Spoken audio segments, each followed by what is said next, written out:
Good evening good evening good evening. मैं सुमित शर्मा आप सबका स्वागत करता हूं आपके अपने चैनल या बैच जीत 11th बैच में, जहां पर हम नीट लेवल की 11th की बायोलॉजी को कवर करेंगे। आज इस चैनल पे आपको फर्स्ट लेक्चर आ रहा है एंड वो नवरात्रि के शुभ अवसर पे आ रहा है। तो आप सबको मेरी ओर से नवरात्रि की हार्दिक शुभकामनाएं। आप जैसा चाहें अपना नवरात्रि बनाएं, अच्छे से इसको मनाएं। प्याज लहसुन ये सब जो है तामसिक भोजन ये ना करें और मांस मदिरा ना सेवन करें इन चीज़ों का। बस यही मैं कहना चाहूँगा। चलिए फिर स्टार्ट करते हैं। बाकी तो आपकी देखो, जो जैसा करना चाहे वो वैसा ही करता है ना यार, कोई सुनता थोड़ी है किसी की। चैप्टर है cell the unit of life. इसका आज है लेक्चर नंबर 1, बिकॉज ये 2 लेक्चर्स में चैप्टर हम कंप्लीट करेंगे, 2 या 3 लेक्चर्स में। तो आज हम क्या क्या पढ़ेंगे, पहले तो मैं वही लिख देता हूं, टॉपिक्स टू बी कवर्ड। देखो आज आपको कुर्ते पजामे में दिख रहा हूं मैं, है ना। एस्थेटिक लुक होनी चाहिए यार, मतलब कुछ तो होना चाहिए ऐसा कल्चरल। नवरात्रि पे तो हो मतलब कम से कम, बाकी दिन तो हम वैसे नहीं पहनते हैं सारे। टॉपिक्स टू बी कवर्ड, सबसे पहले तो हम सेल के बारे में बेसिक इंट्रोडक्शन कवर करेंगे और हम देखेंगे डिस्कवरीज के बारे में। फिर we have to see about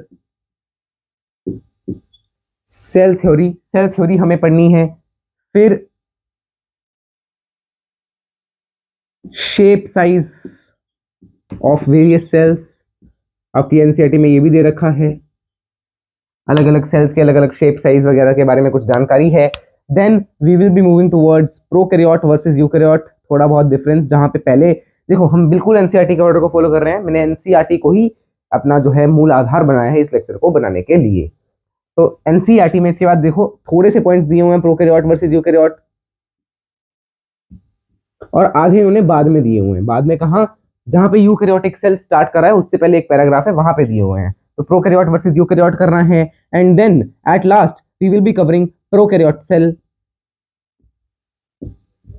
prokaryote cell में हमें क्या क्या पढ़ना है? सबसे पहले हमने पढ़ना है सेल वॉल, जो है प्रोकैरियोट सेल की सेल वॉल के बारे में पढ़ना है। सेल वॉल की जगह हम जो है आपके जो एनसीईआरटी में टर्म यूज किया गया है that is cell envelope, cell envelope ही लिख लेते हैं। सेल एनवेलप देखना है एंड मॉडिफिकेशंस देखनी है सेल एनवेलप की, कि मीजोसोम हो गया या क्रोमेटोफोर हो गया, ठीक है, फिम्बरी पिलाए, ये सब देखना है, स्ट्रक्चरल जो है स्ट्रक्चरल चीजें, मॉडिफिकेशंस। देन आपको देखना है प्रोकैरियोटिक सेल के राइबोसोम्स के बारे में। बाकी दूसरे राइबोसोम्स यूकैरियोटिक सेल के आपको एंड में दिए हुए हैं, मतलब बाद में दिए हुए हैं यूकैरियोटिक सेल में। तो ये है आपका बेसिक्स जो हमें टॉपिक्स पढ़ने हैं। Now let us start the chapter without any time wastage. हाँ जी, तो सबसे पहले है सेल के बारे में बेसिक। अब सबसे पहले आपको पता होना चाहिए what is a cell, cell है क्या और इसको डिस्कवर किसने किया था। तो first of all let us move ahead with the definition of cell first. आप सबको पता है what is a cell, that आप सबने छोटी क्लासेस में ही पढ़ा है। Cell is the basic structural and functional unit of life. Structural and functional unit of life. It is the smallest living identity. Yes, the smallest living entity. Smallest living entity एक cell ही है। अब cell के basis पे, number of cell के basis पे हमने organisms को क्लासिफाई कर दिया। Organisms on the basis of number of cells, कितने सेल्स से वो ऑर्गेनिज्म बना है, इसके बेसिस पे हमने उसको 2 तरह से क्लासिफाई कर दिया। एक हमने पढ़ा अबाउट यूनिसेलुलर एंड फिर एक हमने पढ़ा मल्टी सेल्यूलर। आपकी एनसीईआरटी में फर्स्ट पेज पे ही दे रखे हैं 2 पॉइंट्स यूनिसेलुलर के बारे में, कि ये एक ही सेल से बने हैं। One cell performs all function. Is it visible to you properly? क्या ये लाइट तो नहीं हो गया ज्यादा? It seems little light. एक मिनट, अब देखो। Yes I think so, now it's better. नहीं, फिर से वही हो गया ना, अब ठीक है। यस, तो यहाँ पे क्या है, एक ही सेल सारे फंक्शंस परफॉर्म करता है एंड ये अकेला ही मतलब कैपेबल है of independent living. Capable of independent living, क्योंकि इसके सेल तो है ना। देखो यार, एक सेल है, एक सेल इंडिपेंडेंट लिविंग कर पा रहा है, मतलब वो सेल कैसा होगा, लिविंग ही होगा। ठीक है। तो यूनिसेलुलर ऑर्गेनिजम्स में एक ही सेल है जो सारे फंक्शन परफॉर्म करेगा, और वो एक सेल की कोई ना कोई एंटिटी है, कोई ना कोई आइडेंटिटी है, कोई ना कोई पहचान है उसकी, और वो एक सेल अगर ना हो तो वो ऑर्गेनिज्म ही नहीं होगा। मतलब हम कह सकते हैं कि जो ऑर्गेनिज्म है वो कैपेबल है इंडिपेंडेंट एग्जिस्टेंस या इंडिपेंडेंट लिविंग के लिए। तो हम क्या कह सकते हैं कि सेल जो है वो स्मॉलेस्ट लिविंग एंटिटी है। Without a cell no nothing smaller than a cell can exist independently. तो यहां पे मैं लिख देता हूं आगे, मल्टीसेलुलर में मोर देन वन सेल, और इसमें functions are not performed by one cell only, functions are divided, functions भी डिवाइड हो जाते हैं, ठीक है ना। इसमें ऑर्गन सिस्टम, ऑर्गन ये सब जो है बनना स्टार्ट हो गया, फिर फंक्शंस भी डिवाइड हो जाएंगे कि ये वाला ऑर्गन ये वाले फंक्शन, ये वाले सेल का ये वाला ग्रुप ये वाले फंक्शन, ये वाले सेल का ये वाला ग्रुप ये वाले फंक्शन करेगा, ठीक है। तो आई होप सो आपको ये क्लियर होगा। अब मुझे एक नोट लिखना है आपके लिए। एक नोट है, कितने रुपए का नोट है? 2000 का, वो तो बंद हो गया, तो हम कितने का नोट लिखें? मैक्सिमम हमारा देश में अभी 500 का ही चल रहा है, तो 500 का ही लिख देते हैं। 500 रुपए का नोट है कि nothing smaller than a cell is capable of independent existence। Cell से छोटा कुछ भी ऐसा नहीं है जो इंडिपेंडेंटली एग्जिस्ट कर सके। सिर्फ एक सेल अगर सिंगल सेल है तो वो भी इंडिपेंडेंटली एग्जिस्ट कर सकता है, जैसा हमने देखा यूनिसेलुलर में, और उससे ज्यादा तो एग्जिस्ट करेंगे ही ना। तो क्या कहना है कि कुछ भी ऐसा हो जो सेल से छोटा हो वो इंडिपेंडेंट एग्जिस्टेंस शो नहीं कर सकता। इसको आप जल्द से जल्द नोट करें, फिर हम आगे आगे बढ़ें। अब हम आएंगे डिस्कवरी। अरे यार तो बहुत ही ज्यादा काला है, डार्क ज्यादा ही हो गया कुछ। Okay, so now let's move toward the discoveries related to cell. Discoveries related to cell, I hope so you have noted it down.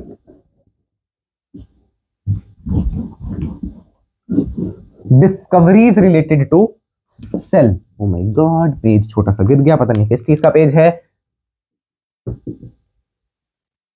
Discoveries related to cell, heading आप डालना चाहो डाल दो, नहीं तो जस्ट नोट पॉइंट में या points बना के इसको लिख लेना। क्या लिखना है?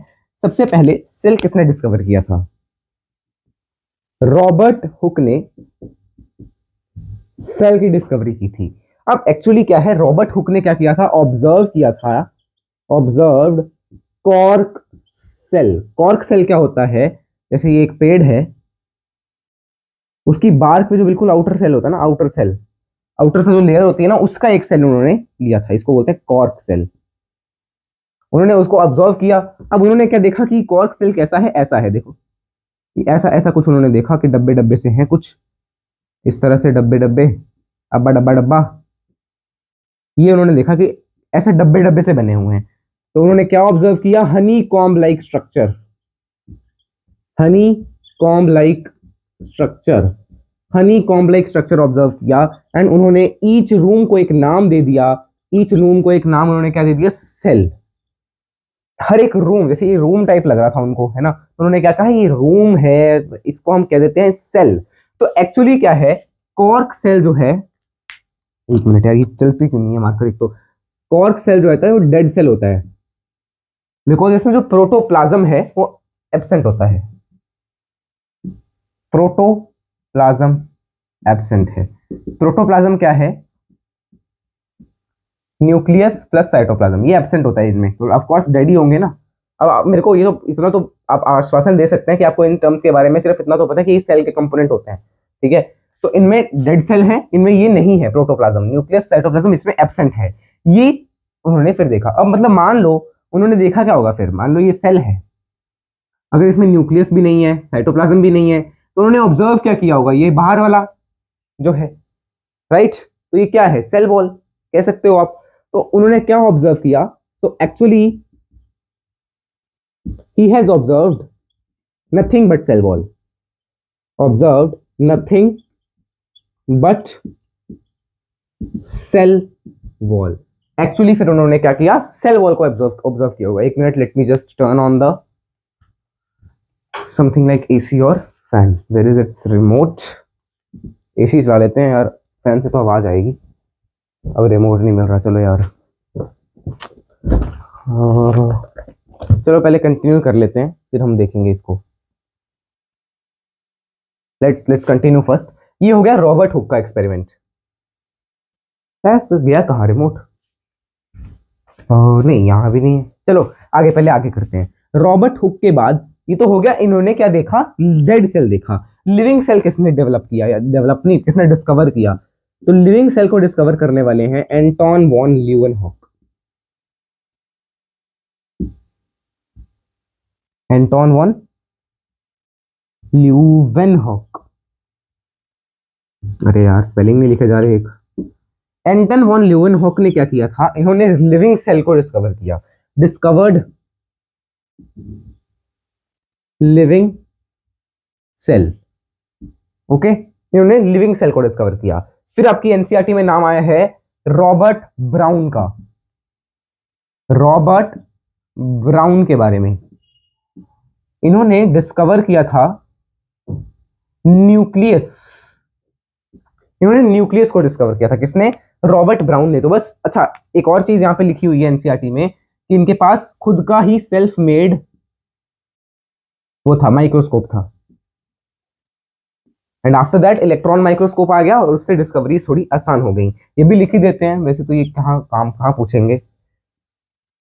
इलेक्ट्रॉन, चलो रहने दो, ये क्या लिखना है आप, ये तो आपको मैंने बता तो दिया, ये वैसे भी बोल के, बट फिर भी देखो रॉबर्ट ब्राउन का आपको नीचे नहीं दिख रहा, तो ये मैंने लिखा है सेल्फ मेड माइक्रोस्कोप। इसको आप नोट कर लेना, ठीक है? इन्होंने खुद के माइक्रोस्कोप से देखा था। अब जल्दी से जल्दी इस पेज को भी नोट कर लो सारा, फिर हम आएंगे सेल थ्योरी तक। सेल थ्योरी को फिर हम कवर करेंगे, स्क्लेडन एंड स्कोन की सेल थ्योरी जो थी। ओके। हम्म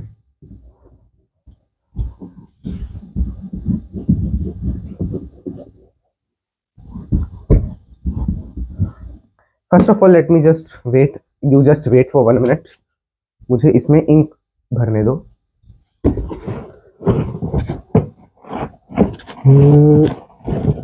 यार अब इंक भी नहीं मिल रही, यहीं पे होगी। ओके लेट्स कंटिन्यू फर्स्ट, पहले हम कर ही लेते हैं फिर।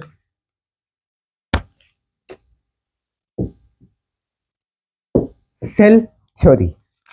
सेल थ्योरी जो है वो दो साइंटिस्ट की मेजर देन है, और एक ने साइंटिस्ट ने कुछ ऐड कर दिया था इसमें बाद में। अब पहले हम ये देखते हैं कि किस किस साइंटिस्ट ने क्या क्या कहा था।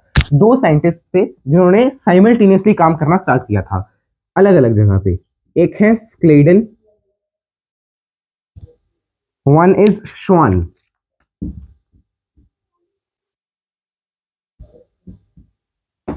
Schleiden and Schwann. स्लेडन ने जो काम शुरू किया था that was in 1838 and Schwann ने काम शुरू किया था 1839। तो एक साल का गैप है बस।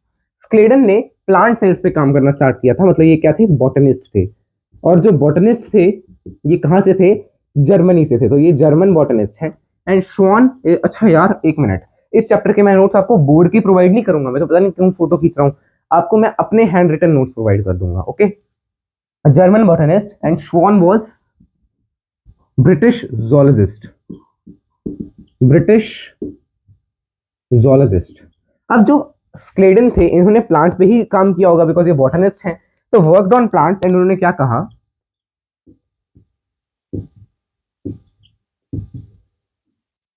इन्होंने कहा कि प्लांट जो है वो सेल्स से ही बना होता है और सेल्स के ही प्रोडक्ट से बना होता है, ये इन्होंने कहा।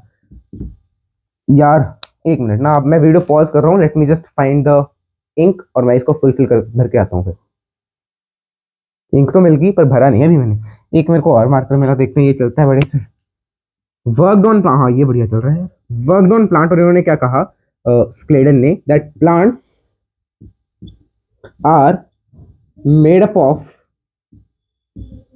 Sales and their products. अब उनके प्रोडक्ट्स क्या होते हैं? टिश्यू ही तो होते हैं यार। सेल से क्या बनता है? टिश्यू। आपको ये तो सबको पता ही होगा ना। सेल से बना टिश्यू, टिश्यू से बना ऑर्गन, ऑर्गन से बना ऑर्गन सिस्टम, ऑर्गन सिस्टम से बना ऑर्गेनिज्म। ये तो सबको पता है। ओके, अब ब्रिटिश जूलॉजिस्ट जो थे स्क्वान भाई साहब हमारे, इन्होंने क्या कहा? इन्होंने एनिमल्स के बारे में कुछ कहा that every cell in an animal has an outer boundary called cell membrane या प्लाज्मा मेम्ब्रेन। सेल मेम्ब्रेन और प्लाज्मा मेम्ब्रेन, ये इन्होंने कहा। और इन्होंने एक और चीज कही, चाहे देखो बॉटनिस्ट ये थे, पर बॉटनी के बारे में इन्होंने एक चीज इन्होंने कह दी, क्या? Plant cells have an extra layer, extra covering कह लो, ऑफ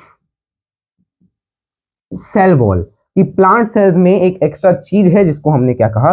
सेल वॉल कहा, जिसको हमने क्या कह दिया? सेल वॉल कह दिया। तो ये था स्क्लेडन का काम, ये था श्वान का काम, और इन्होंने मिला के इनकी जो थ्योरी है ना, उनको क्या कह देते हैं? सेल थ्योरी कहते हैं। पर अभी सेल थ्योरी कंप्लीट नहीं हुई। एक्चुअली सेल थ्योरी की एक लिमिटेशन है, पहले तो आप इसको नोट कर लो। ओए यार, ऊपर से फोन आ रहा है, एक minute, let me just call from another phone. Okay, एक minute, so sorry, actually phone आ गया था तो वो रिप्लाई करना थोड़ा जरूरी था। हाँ जी, तो कहाँ थे हम? ये यार, सेल थ्योरी स्क्लेडन एंड स्कॉन ने दी थी, ये सब उन्होंने फॉर्मुलेट किया। अब सेल थ्योरी की कुछ लिमिटेशंस हैं, वो भी मैं आपको बता देता हूँ। सेल थ्योरी की कुछ लिमिटेशन है, मैंने फोटो नहीं खींची है, मतलब ये वाले नोट्स आपके पास नहीं जाएंगे, आपके पास मेरे हैंड रिटन नोट्स जाएंगे, क्योंकि ऐसे ही हैं और उनमें कुछ मैंने नया थोड़ी लिखा होगा यार, सेम ही होंगे ना, जो पढ़ा रहा हूँ मैं वही देख के पढ़ा रहा हूँ ना, तो वही वही मेरे आइडियल मेरे दिमाग में है, मान लो, ठीक है। अब है लिमिटेशन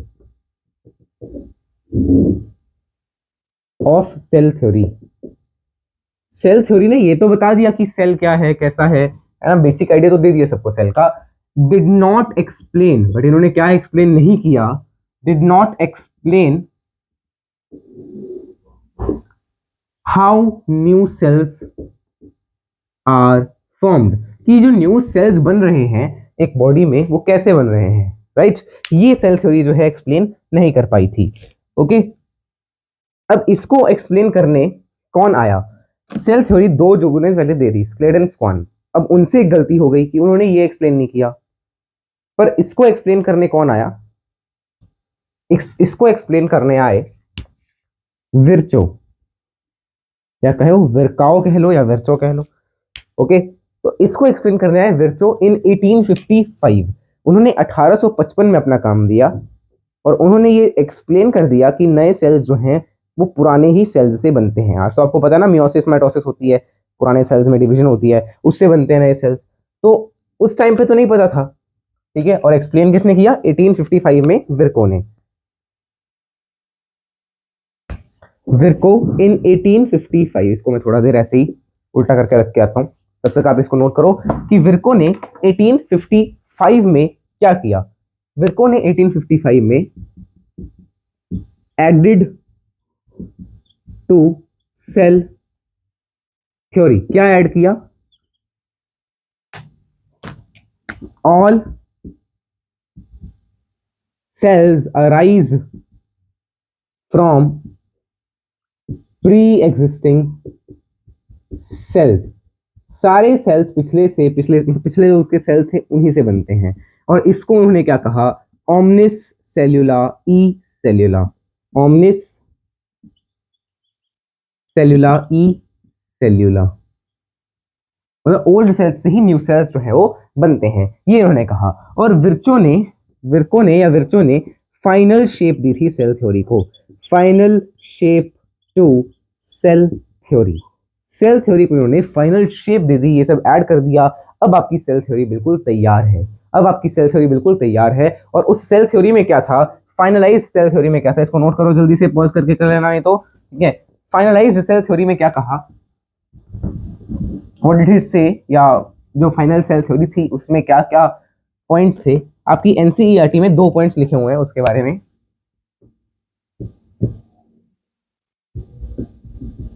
फाइनलाइज्ड वर्जन में क्या था? सबसे पहला, every organism is made up of cells and their products and products of cells, ये कहा गया फाइनल सेल थ्योरी में, फर्स्ट पॉइंट। सेकंड पॉइंट ये था, ऑल सेल्स, जो भी हमने लिखा, all cells, all cells formed from pre-existing cells. सारे सेल्स जो हैं वो पुराने सेल्स से ही बनते हैं. तो आई होप सो आपको यहां तक क्लियर हो गया हो. ये आपको दे रखा है एनसीईआरटी के फर्स्ट पेज 127 128 पेज पे. अब हम आगे आएंगे 128 पेज पे, शायद आपको हेडिंग है ओवरव्यू ऑफ सेल, उस पे आते हैं. वहां पे उन्होंने बताया प्रोकैरियोट यूकैरियोट के बीच का डिफरेंस. ठीक है, तो वो हम एक बार देखते हैं.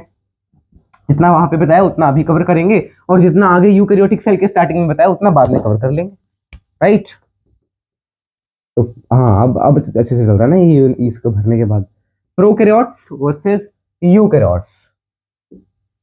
अब ये जो डिवीजन हुआ, ये हुआ on the basis of nucleus कैसा है उस सेल का. ठीक है, कि न्यूक्लियर डेवलपमेंट कैसी है, क्या वो अच्छे से वेल डेवलप्ड न्यूक्लियस है उनके पास, नहीं है तो नहीं है, तो क्या है मतलब. अब देखो, जो प्रो है ना, जो खुद को कहता है प्रो हूं मैं प्रो, वो वैसे फिसड्डी होता है वो, तो है ना, तो फालतू का बंदा होता है वो. ठीक है, तो प्रोकैरियोट ऐसा ही है, खुद को प्रो कह रहा है मतलब फालतू का बंदा है, यानी इसके पास नॉट वेल डिफाइंड न्यूक्लियस होगा. ये पॉइंट तो आप बचपन से पढ़ते आ रहे हैं.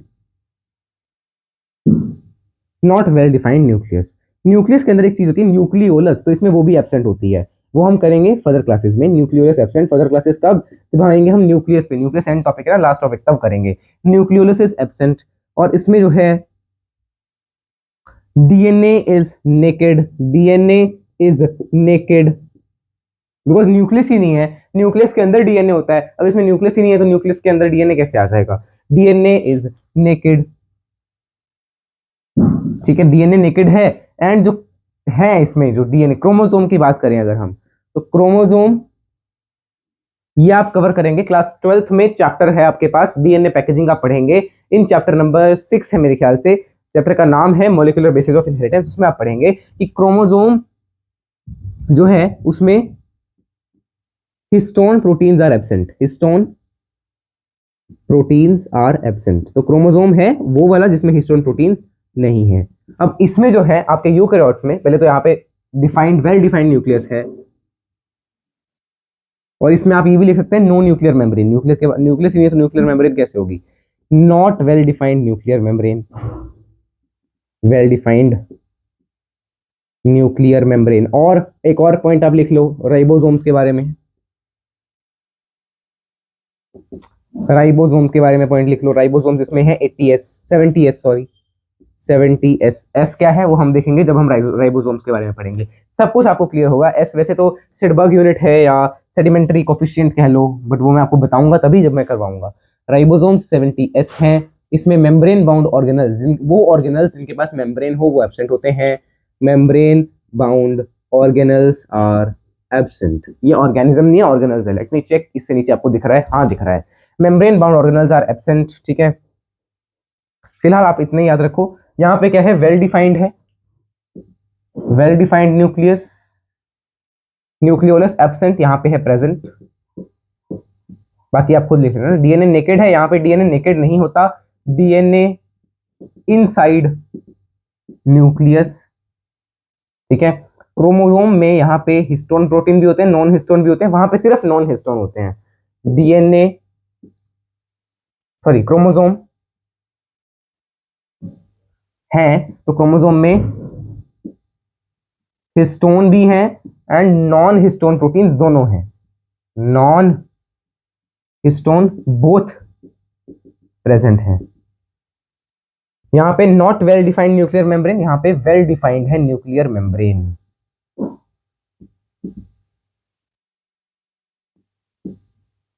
Well defined nuclear membrane.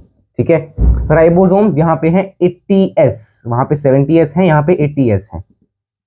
Ribosomes are 80s.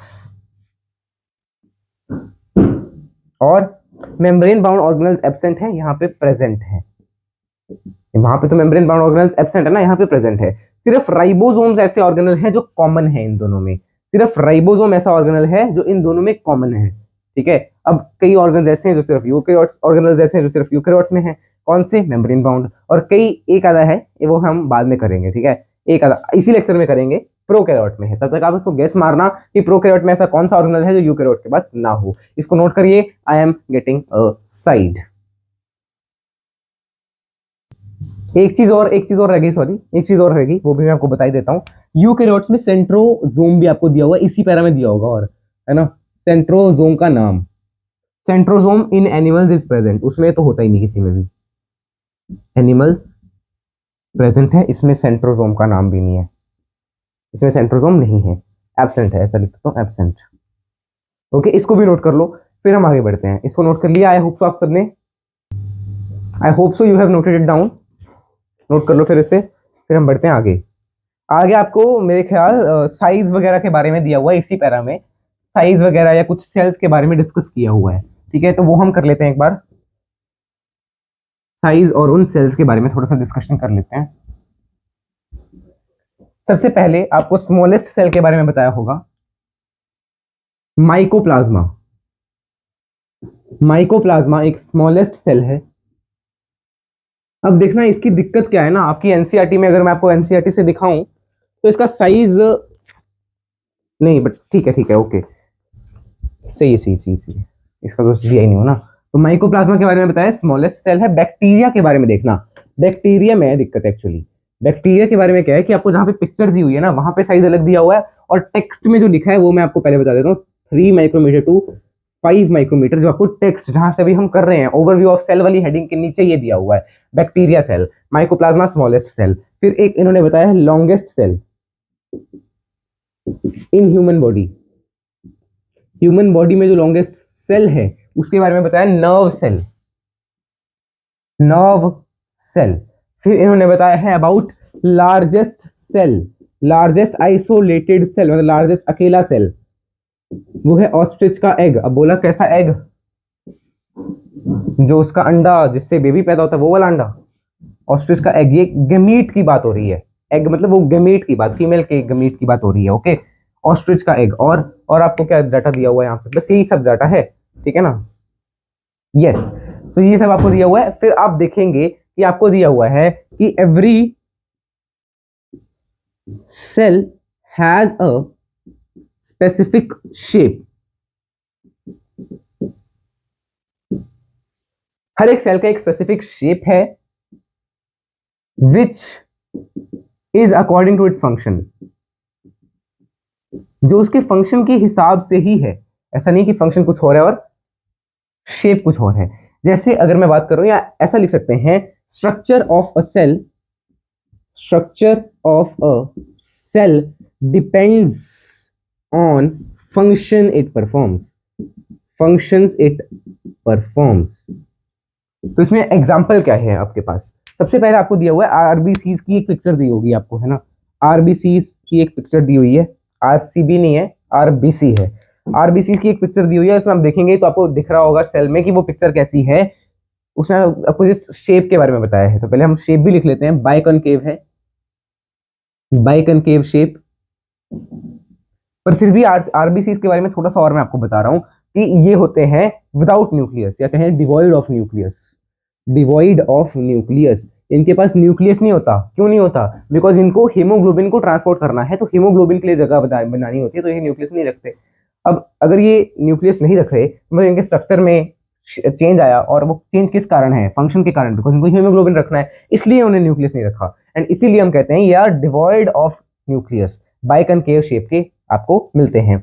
डब्ल्यूबीसीज के बारे में आपको बताया है, डब्ल्यूबीसीज की शेप आपको दी हुई है अमीबॉइड। अब अमीबॉइड शेप क्यों है, बिकॉज डब्ल्यूबीसीज ने क्या करनी होती है, फेगोसाइटोसिस करनी होती है। फेगोसाइटोसिस क्या है मतलब, अब आप इसी उसमें आप पढ़ेंगे अबाउट सेवरल डब्ल्यूबीसीज बॉडी फ्लूइड्स वाले चैप्टर में, ठीक है, body fluids and their circulation, उसमें आप पढ़ेंगे डब्ल्यूबीसीज के बारे में बड़ा कुछ। तो फेगोसाइटोसिस करते हैं डब्ल्यूबीसीज, मतलब सेल्स को किल करते हैं, किसी और चीज को, कोई और अगर बाहर से आ रहा है ना तो उसको किल करेंगे वो, ठीक है। और किल कैसे करेंगे, जैसे अमीबा अपना फूड लेता है, फेगोसाइटोसिस से जगह बनाएगा, फिर फूड को अपने अंदर ले लेगा, वैसे ही फेगोसाइटोसिस डब्ल्यूबीसी करते हैं। उसके बाद आपको दिया हुआ है कॉलमनार एपिथेलियल सेल्स के बारे में, columnar epithelial cells, epithelial cells कैसे हैं, शेप इनकी कॉलमनार की तरह, है ना। और अच्छा नीचे कुछ दिख रहा है क्या, इससे नीचे नहीं दिख रहा है ना, चलो फिर भी आपको दिया हुआ है long long shape, long branched, long branch neuron. Neuron क्या होता है? ये वो सेल्स हैं जो आपकी बॉडी में हर जगह होते हैं। न्यूरॉन के सेल्स हर जगह होते हैं आपकी बॉडी में, और ये क्या करेंगे, ये इम्पल्स जो है, इम्पल्स को पास ऑन, ट्रांसमिट करना होता है इनको, ठीक है। कोई मैसेज है तो वो यही ट्रांसमिट करेंगे, ठीक है ना। इसीलिए इतने लंबे लंबे होते हैं कि आपको पता ना इनकी शेप कैसी होती है। मैं यहाँ पे बना के दिखा देता हूँ आपको।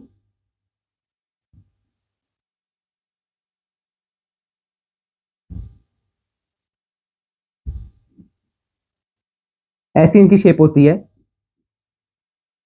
जिसमें आपको शेप दिखा रहा हूँ, तो देखो कितनी ज्यादा लेंथ है इनकी, ठीक है ना।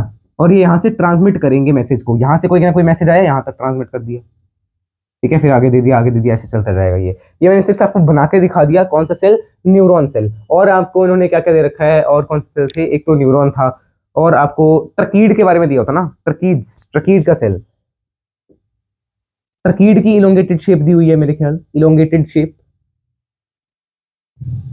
राइट, ब्रांच्ड हो गया, हाँ। और इन्होंने आपको और भी दिया था यार एक, there was one more, myoepithelial cells थे मेरे ख्याल, नहीं, मीसोफिल सेल्स थे, मीसोफिल सेल्स, मीसोफिल सेल्स के बारे में आपको दे रखा है, मीसोफिल सेल्स, ठीक है। ये सब मैंने नाम आपको बता दिया, आपके एनसीईआरटी में पिक्चर भी है, पिक्चर को आप रिकॉग्नाइज कर सकते हैं इन सबको देख के। तो ये था कुछ ना कुछ डाटाबेस जो आपको एनसीईआरटी में दे रखा है, इसको आप जल्द से जल्द नोट कर लें, फिर हम बढ़ेंगे आगे की तरफ। जल्दी इसको नोट करो, आई hope so you have noted it down, जल्दी नोट कर लेना भाई। फिर हम बढ़ेंगे प्रोकैरियोट्स की, जो आपको हेडिंग दी हुई है ना प्रोकैरियोट्स, उसकी तरफ बढ़ते हैं। देखो अब हम आ रहे हैं प्रोकैरियोट्स की तरफ। प्रोकैरियोटिक सेल, एनसीईआरटी भी डिस्कस होगी इस लेक्चर में ही, तो प्रोकैरियोटिक सेल अभी हम डिस्कस करने जा रहे हैं। हेडिंग डाल लो, prokaryotic cell. Mostly prokaryotes are bacteria, ज्यादातर प्रोकैरियोट्स बैक्टीरिया ही हैं, ज्यादातर क्या प्रोकैरियोट्स होते ही बैक्टीरिया में हैं, मतलब बैक्टीरिया, जो जितने भी बैक्टीरिया आपको दिख रहे हैं वो सारे क्या हैं? प्रोकैरियोट्स हैं। पहले heading prokaryotes, PPLO, pleuro pneumonia like organisms. अरे तुम्हारी शक्ल तो न्यूमोनिया जैसी है, ठीक है, ऐसा नहीं कुछ भी, ये कैटल में जो है न्यूमोनिया कर सकते हैं, तो इसलिए इनको ऐसा नाम दिया है। ये जो कैटल का एक फ्लूइड होता है, ठीक है, वो आपके उसमें नहीं है। पीपीएलओ हो गया, ये प्रोकैरियोट्स में आएंगे। बैक्टीरिया, सारे बैक्टीरिया जितने भी आप देखते हैं वो सारे क्या हैं? प्रोकैरियोट्स हैं। Mycoplasma, it is a prokaryote, ठीक है। तो ये सब आपको प्रोकैरियोट्स के एग्जांपल दे रखे हैं फर्स्ट पेज पे, जहाँ पे आपको मैं आपको एनसीईआरटी से बताता हूँ। We are on page number, ओए एनसीईआरटी के मेरे जो पेजेस थे जो मैंने लगाए हुए हैं एनसीईआरटी पे, वो निकल गए। हाँ, तो हमने ये सब कवर कर लिया है, ऑर्गेनल्स वगैरह, माइकोप्लाज्मा वगैरह। अच्छा, माइकोप्लाज्मा का डाटा भी दिया हुआ है एनसीईआरटी में, लिख ही लो। 0.3 माइक्रोमीटर इन लेंथ दिया हुआ है, तो आप लिख ही लो, ठीक है। अब यहाँ पे हैं हम, prokaryotic cell, PPLO, bacteria, mycoplasma, blue green algae, ये सब जो है प्रोकैरियोट्स। तो पेज नंबर मैं आपको बता दूं 127, आप साथ साथ में खोल के रखना बुक को, 127 पेज पे है ये। और क्या दिया हुआ था? Blue green algae.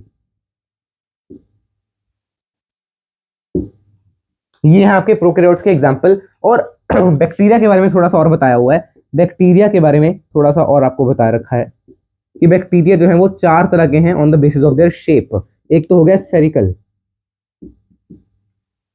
स्फेरिकल इसको बोलते हैं कोकस, स्ट्रेप्टोकोकस हो गया, सेफाइलोकोकस, ये एग्जांपल्स हो गए। बैक्टीरिया एक है स्फेरिकल, एक है रॉड की तरह, ऐसा रॉड, इसको बोलते हैं बेसिलस, लैक्टोबैसिलस, सुना होगा आपने इसका। एक मिनट, शेप क्या है? रॉड लाइक, और इसका नाम है bacillus. Next after this there is comma shaped vibrio, ऐसा कॉमा शेप्ड, एंड इसका नाम क्या होता है? विब्रियो बोलते हैं। एक है आपके पास ऐसा स्पाइरल शेप्ड, स्पिरिलियम, ये फ्लैजिला है, ठीक है, वो हम देखेंगे बाद में। स्पिरिलिया या स्पाइरल शेप्ड, स्पाइरल शेप्ड, और इनको हम क्या कह देते हैं? स्पिरिलिया। इसको नोट करो जल्दी से, फिर हम आगे बढ़े। इसको नोट करो, इससे नीचे दिख रहा है क्या? हाँ, इससे नीचे भी आपको काफी सारी चीजें जो है वो देखने को मिल रही हैं, पहले आप इसको नोट कर लो, फिर मैं आपको कुछ पॉइंट्स बता दूं जो आपके एनसीईआरटी में दिए हुए हैं। एनसीईआरटी कहती है all prokaryotes are fundamentally similar. जो ये फंडामेंटल आइडिया है इन सबका, फंडामेंटल जो बाहर बाहर से हम कहें तो वो फंडामेंटली सिमिलर हैं, but function are different, but perform a variety of functions.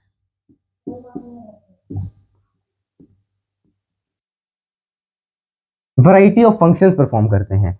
और इन्होंने कहा कि all have cell wall, all किसकी बात हो रही है? प्रोकैरियोट्स की। ऑल हैव सेल वॉल, सबके पास सेल वॉल है, एक्सेप्ट माइकोप्लाज्मा, माइकोप्लाज्मा को छोड़ के। फिर लिखा है cytoplasm is also present to every, तो cytoplasm is also common to all prokaryotes, common to all prokaryotes. बोला ये जगह क्यों छोड़ दी? इसके बारे में थोड़ा सा बता देता हूं। ये मेन अरीना है जहां पे हर चीज होती है, मेन अरीना इन cell.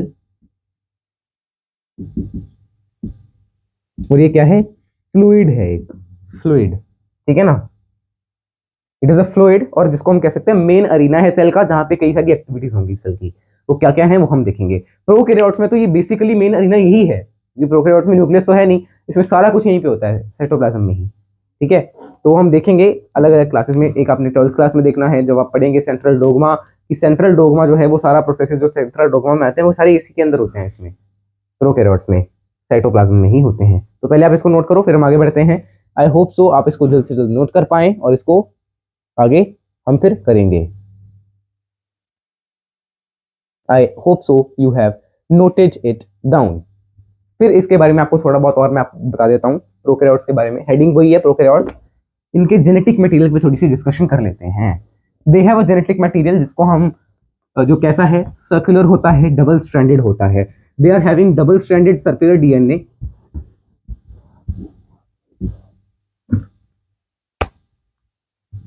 Double stranded circular naked DNA होता है। एक तो ये हो गया जो जेनेटिक मटेरियल है, ठीक है, इसको हम क्या कहेंगे? जेनेटिक मटेरियल के बारे में बता दिया। एक इनके पास एक्स्ट्रा जेनेटिक मटेरियल भी होता है, या एक्स्ट्रा क्रोमोसोमल मटेरियल भी होता है, ठीक है। तो हो गया double stranded circular naked DNA है। बट एक क्या होता है? Have extra chromosomal DNA. इनके पास एक एक्स्ट्रा क्रोमोसोमल डीएनए भी होता है। अब इसके बारे में आपके एनसीईआरटी में बड़ा कुछ बता रखा है, ठीक है। इसका पहले तो हम आपको मैं वो बता देता हूं कि इसका नाम क्या है। सबसे पहले तो इसके बारे में आपको एनसीईआरटी में क्या क्या कहा है? Have extra chromosomal DNA. जो इससे अलावा, तो जैसे अगर मैं एक सेल बनाऊं तो ये है आपके पास प्रोकैरियोटिक सेल, ठीक है। इसके ऊपर कई सारे स्ट्रक्चर्स वगैरह होंगे, वो मैं नहीं बना रहा इतना, ठीक है। जनरल में बना रहा हूँ। ये सेल वॉल वगैरह हो गई, माइकोप्लाज्मा नहीं है मतलब ये, ठीक है। यहाँ पे कई सारे स्ट्रक्चर्स होंगे, फिम्बरी, पिलाए, है ना, वो तो चलो ठीक है। पर अंदर एक इसके पास होगा सर्कुलर डीएनए से डबल स्ट्रैंडेड। देखो ये डबल स्ट्रैंडेड सर्कुलर डीएनए, थोड़ा बड़ा करके बना देते हैं, फिर आप चिल्लाएंगे अरे अरे अरे इतना छोटा क्यों बनाया है, कोई कमी है क्या जगह की? है? देखो ये क्या है? डबल स्ट्रैंडेड सर्कुलर डीएनए है, ठीक है। ऐसा ही सर्कुलर एक और डीएनए प्रेजेंट है इनके अंदर, इसको हम क्या कह देते हैं? प्लाज्मिड कह देते हैं। Extra chromosomal DNA, this is plasmid and this is genetic material. अब बोले वो क्या है? वो भी जेनेटिक मटेरियल ही है, बट वो एक्स्ट्रा जेनेटिक मटेरियल है, एक्स्ट्रा जेनेटिक मटेरियल है। Have extra chromosomal DNA called plasmid. अब प्लाज्मिड के बारे में कई सारी चीजें आपको पता होनी चाहिए। सबसे पहले तो ये है सर्कुलर, सर्कुलर है, सर्कुलर आपको दिख ही रहा है ना, सर्कुलर है। और इसको हम ये यूनिक फीचर देता है, unique feature of resistance to bio, resistance to antibiotics, resistance to antibiotics to bacteria,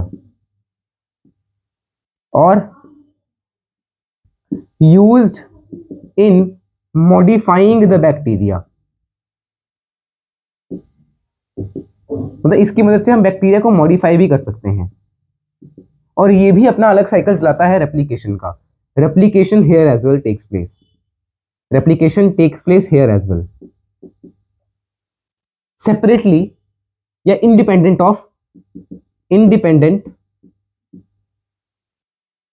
of ये वाला डीएनए, ये भी डीएनए ही है तो इंडिपेंडेंट ऑफ जेनेटिक मटेरियल, ऐसा लिख देते हैं, जेनेटिक मटेरियल। ये मीट लग रहा है? राधे राधे, पता नहीं क्या कह रही है मैंने। ओके, तो यहां तक आपको दिख रहा है क्या? नीचे तक दिख रहा है, बिल्कुल प्रॉपर दिख रहा है। तो देखो क्या है, अब मैं पॉइंट्स को समझा रहा हूँ, ठीक है। ये सर्कुलर डीएनए है यार, एक तो गर्मी इतनी लग रही है, मैं I am just turning of the fan. आप मुझे बताना आपको आवाज आएगी वीडियो में तो कैसे बताओगे यार, लाइव तो है नहीं। ये सर्कुलर होता है, ये यूनिक फीचर दे देता है रेजिस्टेंस के एंटीबायोटिक्स को, मतलब बैक्टीरिया को एंटीबायोटिक्स के अगेंस्ट रेजिस्टिव बना देगा, कि एंटीबायोटिक दोगे तो भी वो बैक्टीरिया मरेगा नहीं। अब ये कैसे बनाता है? इन क्लास 12 आपको पता चलेगा बायोटेक्नोलॉजी वाले चैप्टर में। फिर मॉडिफाई कैसे करना है बैक्टीरिया को? इन क्लास 12 मैं आपको जस्ट जनरल बता देता हूं कैसे कर सकते हो। ये जो प्लाज्मिड है इसमें हम इतना सा पार्ट तोड़ेंगे, इसके अंदर अलग डीएनए जोड़ देंगे, अलग डीएनए जोड़ेंगे तो ये जो है प्लाज्मिड, देखा क्या कहा कि ये भी रेप्लिकेशन कर सकता है, ये भी अपने आप को डिवाइड कर सकता है, ये भी अपने आप को कॉपी करके अलग हो सकता है। तो ये खुद को कॉपी करेगा, साइकिल चलाएगा खुद की कॉपिंग की, जो हम अगले चैप्टर में पढ़ेंगे सेल साइकिल वाले चैप्टर में। ये खुद को साइकिल करेगा, खुद को कॉपी करेगा, और फिर इसके अंदर जो वो डीएनए दे रहा था एक्सप्रेशन, डीएनए कोई ना कोई एक्सप्रेशन दे रहा होगा, ठीक है, तो वो भी इसके अंदर आ जाएगा, ठीक है। तो इसलिए ये क्या हो गया? मॉडिफाई हो गया। ओके, तो ये भी हम क्लास 12 में पढ़ेंगे, दोनों चीजें हम कहाँ पढ़ेंगे? बायोटेक्नोलॉजी में, ठीक है। फिर रेप्लिकेशन जो है, इसकी जो रेप्लिकेशन होगी, रेप्लिकेशन की जगह मैं क्या लिख देता हूँ? इसका कॉपिंग वगैरह लिख देता हूँ, ठीक है, कॉपिंग लिख देता हूँ, बिकॉज आपको अभी पता नहीं होगा ना रेप्लिकेशन क्या है। Copying takes place independent of genetic material, इसकी रेप्लिकेशन में ये वाला डीएनए दखल नहीं देता है, ये मुझे आपको बताना है। ओके तो इसको नोट करो जल्दी से, then we will be moving towards next thing. अच्छा, यहाँ पे आपको जो ये पैरा चल रहा है, पेज 128 पे आ जाना जरा, ठीक है। मैं एनसीईआरटी में आपको दिखाता हूँ, एक minute, let me come with the NC. ओ यार, ये तो क्लियर होगी ना। तो पेज 128 पे आप देखें, हाँ, पेज नंबर 128 पे आप देखना, ऊपर आपको यहाँ पे ये सब मैंने बता दिया, आप देखो ये सब बता दिया आपको। नेकेड है, नेकेड नेकेड नहीं लिखा ना, तो आपको पता ही है, तो पहले लिखवा दिया नेकेड है, ठीक है।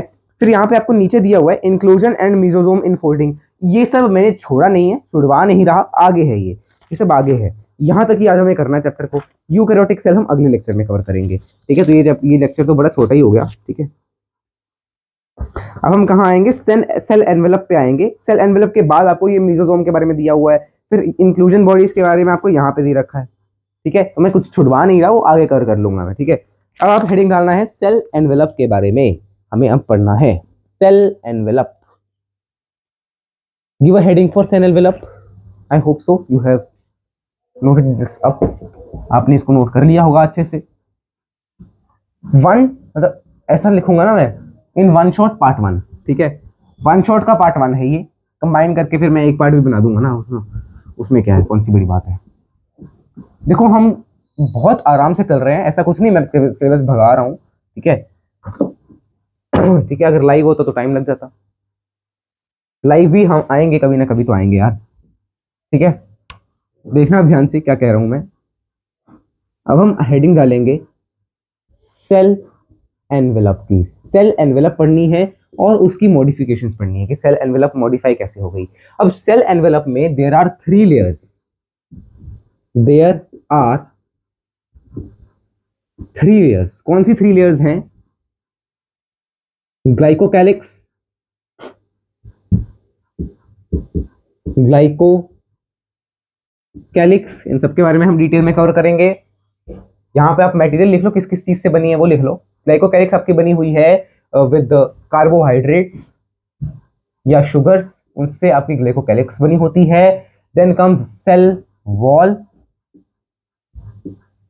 सेल वॉल, फिर है आपके पास internal plasma membrane, plasma membrane. Cell wall जो है स्यूडो म्यूरिन की बनी होती है, स्यूडो म्यूरिन की बनी होती है कई बैक्टीरिया।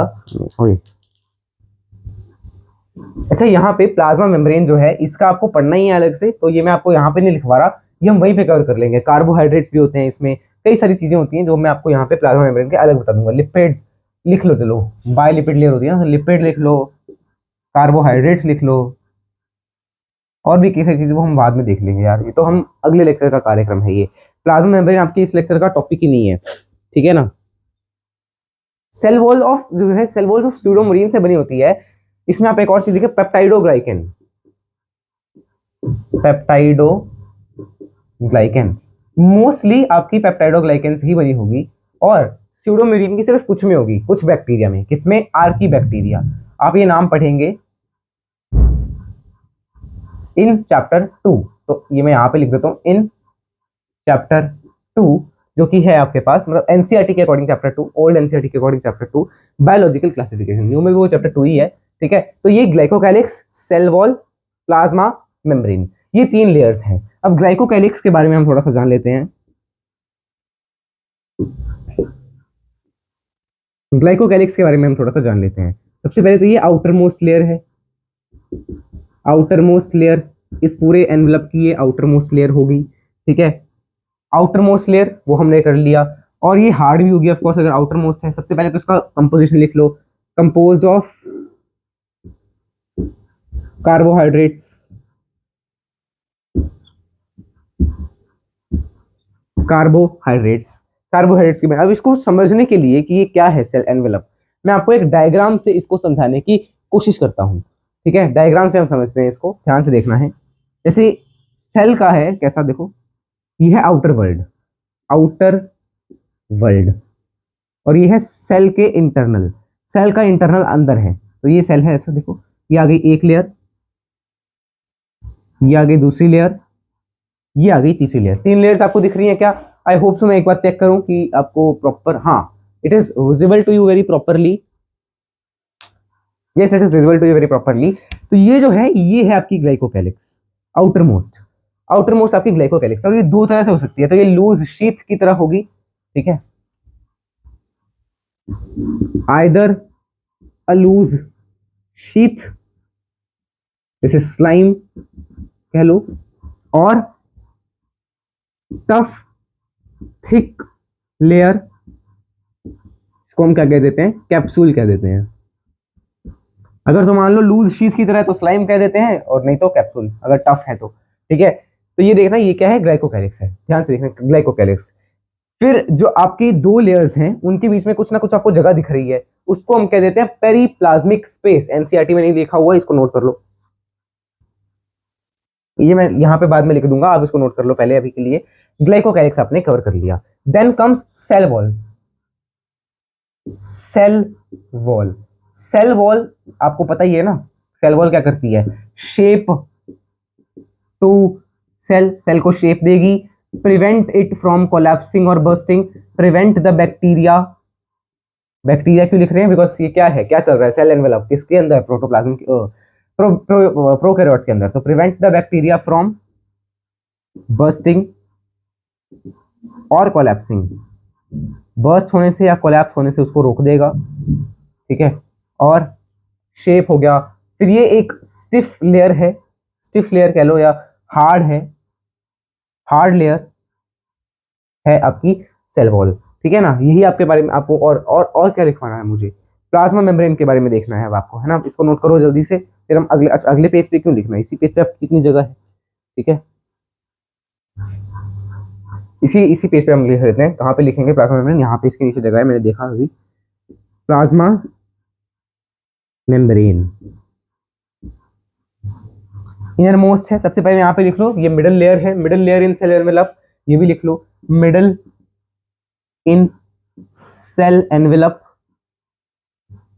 और ये सपोर्ट भी देती है, support, structural support to the cell, क्योंकि हार्ड है ना तो स्ट्रक्चरल सपोर्ट दे सकती है सेल को, structural support to the cell. यहां पे प्लाज्मा मेम्ब्रेन में क्या क्या है? प्लाज्मा मेम्ब्रेन में आप क्या लिखेंगे? इट इज सेमी परमिएबल, मतलब कुछ चीजों को अलाउ करेगी आने में और कुछ चीजों को नहीं करेगी। Semi permeable membrane, semi permeable membrane है। इसमें से कुछ चीजें पास हो जाएंगी, कुछ चीजें पास नहीं होंगी, तो वही मैं हिंदी में लिख देता हूं। कुछ सॉल्वेंट, कुछ सॉल्यूट्स, सॉल्यूट मतलब सॉलिड पार्टिकल्स, पास हो जाएंगे, और कुछ नहीं होंगे। हमें ये इसका डिटेल स्ट्रक्चर पढ़ना ही है, तो इसमें आप इतना ही जानिए फिलहाल के लिए। और एक ही लिख लो, it interacts with outer world, interacts with outer world, ये आपके एनसीईआरटी में लिखा गया है। अब मैंने आपको क्या कहा, पेरीप्लाज्मिक स्पेस के बारे में आपको बताना है, तो वो भी मैं कहीं ना कहीं यहीं पे इसी पेज पे लिखने की कोशिश करता हूँ। पहले मैं देखूँ आपको कितना दिख रहा है। यहाँ पे है जगह काफी, ऊपर लिख देते हैं, ठीक है। Note space between two layers is called periplasmic space, periplasmic space उसको कह देते हैं। जैसे ये जो है, ये क्या है, ये क्या है आपके पास, ये space, spacing, periplasmic space, periplasmic space है। अब सेल एनवेलप को एक बार आपको मैं दोबारा से इसको कंक्लूड कर देता हूं। सेल एनवेलप 3 लेयर्स की बनी हुई है, glycocalyx, cell wall, plasma membrane. Glycocalyx में 2 तरह की आपको दिख रही हैं। एक ग्लाइकोकैलिक्स वो है जो कि लूज शीट की फॉर्म में है, उसको हम बोल देते हैं स्लाइम। सेकंड है टफ थिक, जो है उसको बोल दिया कैप्सूल की तरह खड़ी है, ठीक है। और ये कार्बोहाइड्रेट्स की बनी हुई है, आउटर मोस्ट लेयर है। सेल वॉल, सेल वॉल जो है सेल को शेप देती है और सेल को प्रिवेंट करती है, रोकती है बर्स्ट होने से, फूटने से, ठीक है। और ये हार्ड लेयर है, तो ये स्ट्रक्चरल सपोर्ट भी दे देगी सेल को। तो उधर सेल नहीं लिखा ना मैंने, ये सेल है भाई, ओके। फिर है plasma membrane. Plasma membrane semi permeable membrane है, इसका सेमी परमिएबल नेचर है और ये लिपिड्स की बनी होती है। लिपिड्स, कार्बोहाइड्रेट सब होते हैं इसमें, वो हम देखेंगे क्या क्या होता है। कुछ प्रोटीन्स होते हैं, ठीक है, प्रोटीन इसमें ट्रांसपोर्ट का काम करते हैं अच्छे से। कुछ सॉल्यूट पास हो जाएंगे, कुछ नहीं होंगे, इंटरैक्ट करेगी आउटर वर्ल्ड के साथ। ये आपको दिया हुआ है प्लाज्मा मेम्ब्रेन के बारे में। फिर हमने पढ़ा पेरीप्लाज्मिक स्पेस के बारे में, कि पेरीप्लाज्मिक स्पेस क्या है, कोई भी 2 लेयर्स जो हैं उनके बीच की स्पेस को हम क्या कह देंगे, पेरीप्लाज्मिक स्पेस। जैसे ये क्या है, पेरीप्लाज्मिक स्पेस है। इसको नोट करो जल्दी से, then we will be moving forward, right. तो अब आपको 2 तरह से क्लासिफिकेशन और दी हुई है एनसीईआरटी में इन सब की, बेस्ड ऑन ग्राम स्टेन, कि कौन सा ऐसा बैक्टीरिया है जो ग्राम स्टेन ले रहा है, या कौन सा सेल ग्राम स्टेन ले रहा है, और कौन सा सेल ग्राम स्टेन को रिटेन नहीं कर रहा। उसके बेसिस पे आपने 2 तरह से इनको क्लासिफाई कर दिया, ग्राम पॉजिटिव, ग्राम नेगेटिव। ग्राम ने क्या किया था, एक साइंटिस्ट थे, उन्होंने क्या किया, इस सेल एनवेलप के नेचर पे बेस्ड इनको डिवाइड करने की कोशिश करी, ठीक है। तो पहले हम वही लिख लेते हैं, on the basis of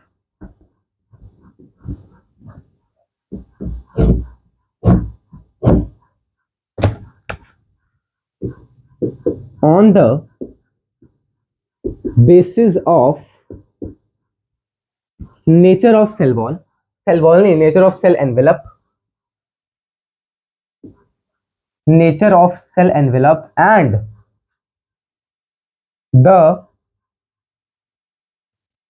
the reaction of cell, ये reaction of cell की जगह and the color of cell, stain of cell, stain retention or not,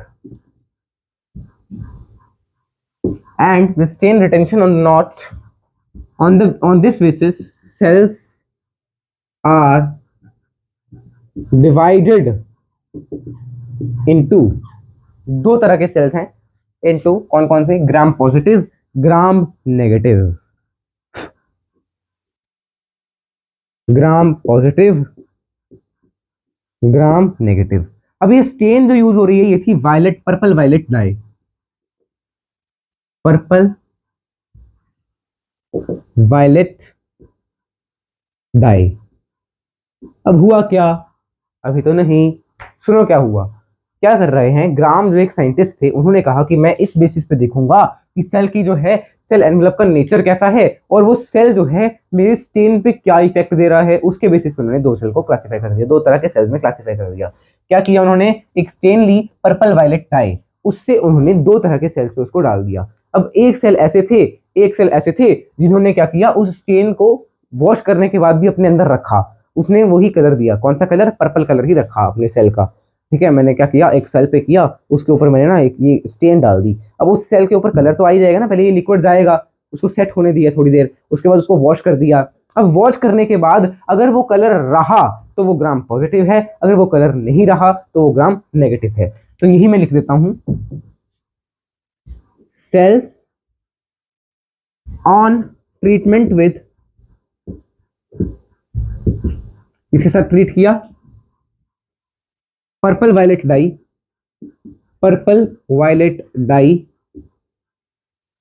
coma have retained the dye, जिन्होंने डाई को रख लिया, have retained the dye even after washing the cell, of cell, उसको हमने कहा gram positive cell. Were या are known as gram positive cells, वो cells जिन्होंने कलर को रिटेन किया, कलर को रख दिया अपने पास, वो थे ग्राम पॉजिटिव सेल्स। इसमें सेल वॉल के बारे में आपको दिया हुआ एनसीईआरटी में कि इनकी सेल वॉल थिक है। अब बोला थिक क्यों है, ठीक है, तो फिर इन्होंने रखा ही क्यों कलर। देखो एक बार कलर अंदर आ गया तो फिर वो बाहर ही नहीं जाने दे रहा उसको, इसका मतलब सेल वॉल थिक है। ठीक है, gram negative cells which did not retain their color, did not retain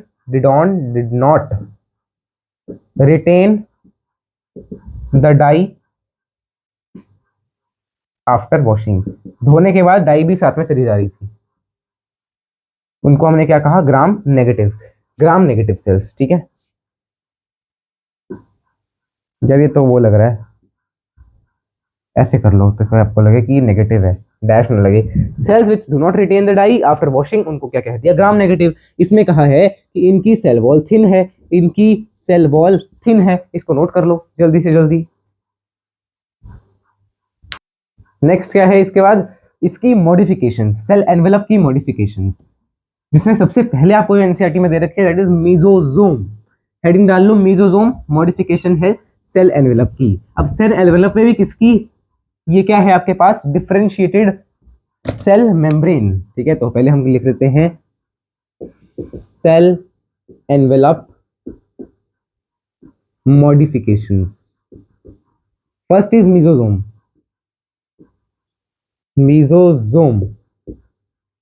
ये क्या है, डिफरेंशिएटेड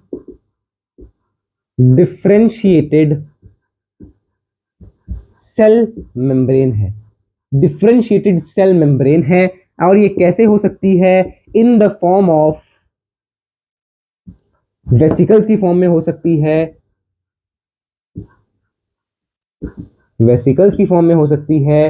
ट्यूब्यूल्स के फॉर्म में हो सकती है, या लेमिली के फॉर्म में भी हो सकती है। ठीक है, अब इसका काम क्या है देखो ध्यान से, जैसे मैंने ये सेल बना दिया, ये सेल है, ये प्लाज्मा मेम्ब्रेन है, उसकी सेल मेम्ब्रेन है, ये आ गई उसकी सेल वॉल आ गई, और ये आ गई उसकी ग्लाइकोकैलिक्स। तो क्या हो गया, ये जो है ऐसा स्ट्रक्चर बना लेगी अंदर की तरफ फोल्ड होके। ठीक है, ऐसे कई जगह पे, इसको हमने क्या कह दिया, मीजोजोम कह दिया। अब मीजोजोम किसको कहेंगे, वो जिसका काम क्या है, increases the surface area of cell membrane, cell membrane का सरफेस एरिया बढ़ा देगा। और इसके अंदर कुछ एंजाइम्स होंगे, contains enzymes, have some enzymes and increases the enzymatic content को भी ये बढ़ा देगा। ठीक है ना, सरफेस एरिया बढ़ा दिया, एंजाइमेटिक कंटेंट बढ़ा दिया। ठीक है, और helps in respiration, respiration process कहाँ पे होगा, इसमें यहाँ पे मीजोजोम के अंदर। ठीक है, किसके अंदर, प्रोकैरियोट्स के अंदर मीजोजोम में रेस्पिरेशन का प्रोसेस होता है। तो इट हेल्प्स इन रेस्पिरेशन, और रेस्पिरेशन का काम यहाँ पे हो रहा है। और क्या आपको दिख रहा है, यहाँ से सरफेस एरिया हो गया, एंजाइमेटिक कंटेंट बढ़ा दिया, helps in respiration, in the form of vesicles, tubules. हाँ, एक और चीज helps in DNA replication. DNA को जब भी डिवाइड करना है, देखो डीएनए को जब डिवाइड करना होता है तो वो सबसे पहले अपनी कॉपी बनाएगा, ताकि वो कॉपी जो है वो अपने एक एक करके दे देना। जैसे ये देखो, ये एक सेल है, ये उसका डीएनए है, उसने 2 डीएनए बना लिए, फिर ही तो जाएगी, एक डीएनए इसके अंदर चला जाएगा, एक डीएनए दूसरे अंदर चल जाएगा। ऐसे डिवाइड करेगा ना, जब डीएनए को रेप्लिकेट ही नहीं किया, डीएनए को कॉपी नहीं किया, तो वो डीएनए पास ऑन कैसे होगा? अपना डीएनए थोड़ी दे देगा, ठीक है ना। तो डीएनए को कॉपी होना पड़ेगा तो ही वो पास आउट करेगा डीएनए को, ठीक है। तो उसको बोल देते हैं डीएनए रेप्लिकेशन। तो उसमें ये मदद करता है, डीएनए की रेप्लिकेशन में मदद करेगा एंड डीएनए को डिस्ट्रीब्यूट करने में मदद करेगा, DNA distribution as well, DNA distribution to daughter cells, daughter cells में जो डीएनए डिस्ट्रीब्यूट होना है, डीएनए भी जाएगा ना आगे बच्चों में, डॉटर सेल्स में, उसमें भी ये मदद करेगा। कैसे करेगा? जैसे यहाँ पे डीएनए जेनेटिक में चिपक जाएगा ना, तो ऐसे ऐसे ऐसे ऐसे उसको अलग कर देगा। मतलब आप ऐसे सिंपल इतना याद रखो, प्रोसेस को याद मत रखना, ठीक है, सिंपल इतना याद रखना है। और help in cell wall formation, cell wall की फॉर्मेशन में भी ये मदद करता है। एक एक चीज आपके सामने लिखी जा रही है, तो आप ऐसा तो नहीं कह सकते कि कोई एफर्ट नहीं कर रहे हैं, ठीक है। इसको नोट करो जल्दी से, फिर हम आगे बढ़ते हैं। एक चीज और लिख लो, सिक्रेशन प्रोसेस में भी ये मदद करती है। यहाँ पे लिखना एंजाइम के पास, सिक्रेशन प्रोसेस में भी ये काम करती है या मदद करती है। मतलब एंजाइम जो बन गए, उनके कंटेंट बढ़ गया, अब वो सिक्रीट भी यही करने में मदद कर देती है। अगला आपके एनसीईआरटी में क्रोमेटोफोर, पहले आप इसको नोट करो जल्दी से, फिर क्रोमेटोफोर पे आएंगे। अब है आपके पास क्रोमेटोफोर, जैसे ये है ना वैसा ही है, वो भी एक्सटेंशन ही है जिसकी सेल मेम्ब्रेन की मेम्ब्रेनस एक्सटेंशन आपको दिया हुआ है आपकी एनसीईआरटी में, that this is membranes extension into the cytoplasm. और वो क्या करता है क्रोमेटोफोर? देखो पहले तो मैं हेडिंग डालूं, chromatophore, it is membranous extension of cell wall। और ये किसके अंदर है? सेल वॉल नहीं, of membranous extension into the cytoplasm।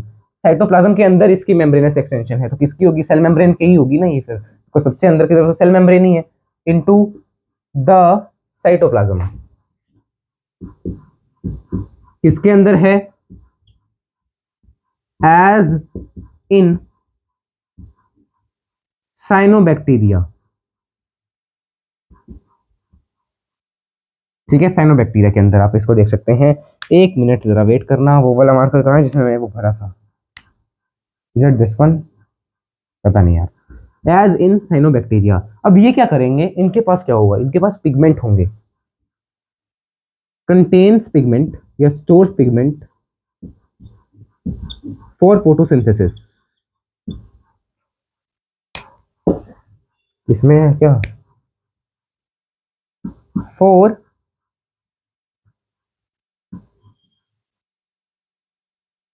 Photosynthesis. इसके पास पिगमेंट्स हैं, पिगमेंट्स को स्टोर करेगा।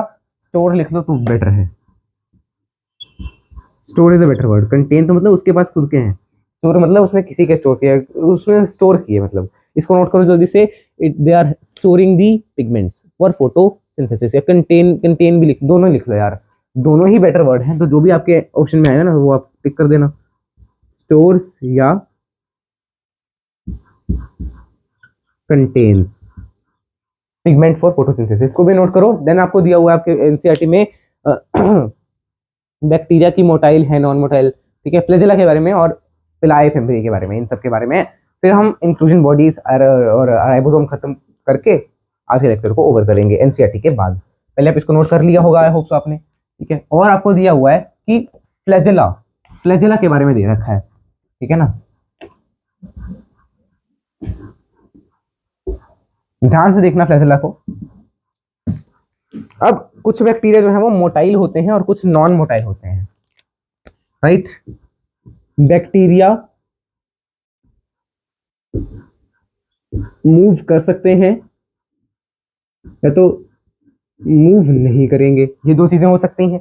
अब अगर मूव कर रहे हैं तो हम क्या कहेंगे कि उसमें फ्लैजेला प्रेजेंट है, और अगर मूव नहीं कर रहे तो उसमें फ्लैजेला एब्सेंट है। अब फ्लैजेला आपने कहीं ना कहीं तो पढ़ा ही हुआ है वैसे तो, बट उसके बारे में इतना डिटेल में, जैसे आपने पढ़ा होगा लेशमैनिया, जब आप बनाते हैं क्लास 10th में, ऐसा कुछ स्ट्रक्चर ऐसा बनाते हैं ना, ये ऐसे ऐसा देखो, तो यहाँ से आप ऐसे ऐसे बनाते हैं, है ना। लेशमैनिया के बारे में आपने पढ़ा होगा थोड़ा बहुत, ठीक है, या आपने ठीक है, लेशमैनिया में आपने फ्लैजिला देखा हो, पढ़ा हो, ठीक है।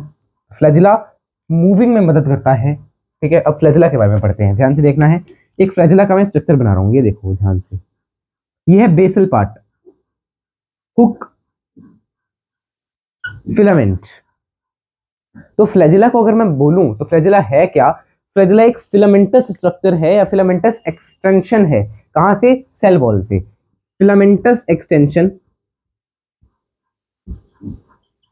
filamentous extension from cell wall, help to move, help in motility। और ये मोटिलिटी कैसे देगा? पहले 1 मिनट यार, 1 मिनट मैं इसको पॉज कर रहा हूँ जरा, पानी जो है। Yes, I am back. And क्या, हेल्प इन मोटिलिटी। अब जो है फ्लैजिला की 2 तरह के मूवमेंट्स हैं, वो मैं आपको बता देता हूँ। मूवमेंट्स ऑफ फ्लैजिला, ये एग्जैक्ट आपको ऐसे नोट्स आपको मिल जाएंगे, मूवमेंट्स ऑफ फ्लैजिला, बट वो बोर्ड के नहीं होंगे, ऐसे ब्लैक बोर्ड के नहीं होंगे, ठीक है, व्हाइट बोर्ड के नहीं होंगे। वो आपको पेपर पे मैंने जो लिखा ना, खुद के टाइम पे जो लिखा था, वो आपको दिखाऊंगा, ठीक है। मूवमेंट्स ऑफ फ्लैजिला, एक तो वाइब्रेटरी मूवमेंट हो सकती है, एक रोटेटरी। दोनों मूवमेंट्स जो है फ्लैजिला शो करता है, वाइब्रेटरी,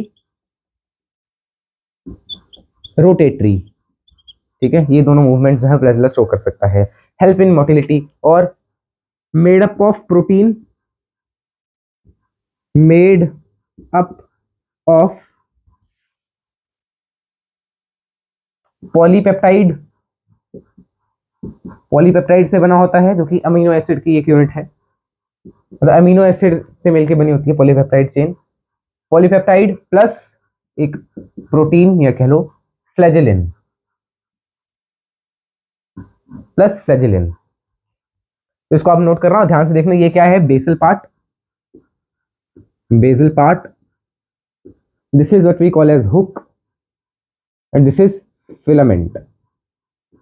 इसीलिए हमने क्या कहा? फिलामेंटस। फिलामेंट मतलब ये फिलामेंट जो है कैसा है? लॉन्ग है, लॉन्ग है, और सिर्फ आपको यहाँ यहाँ यही दिखता है, वैसे तो ज्यादा सेल में, तो आप डिटेल में देखेंगे ना, सिर्फ सेल के अंदर आपको ये दिखता है, ठीक है। तो इसको नोट करो, बैक्टीरिया के ये आपके हो गया फ्लैजिला। इसके बाद आपके पास दिया हुआ एनसीईआरटी में स्ट्रक्चर जो है, सरफेस स्ट्रक्चर्स के बारे में दिया हुआ है, इसको नोट कर लो जल्दी से। Then there is given surface structures on bacteria. एक बैक्टीरिया पे कई सारी चीजें इसके अलावा भी स्ट्रक्चर्स सरफेस पे होती हैं, जो कि चाहे मूवमेंट में मदद ना करें, पर वो मदद कर सकती हैं कई सारी चीजों में। तो there are surface structures, several surface structures हैं। 2 आपके यहाँ पे लिखे हुए हैं, पिलाए लिखा हुआ है और फिम्बरी लिखा हुआ है।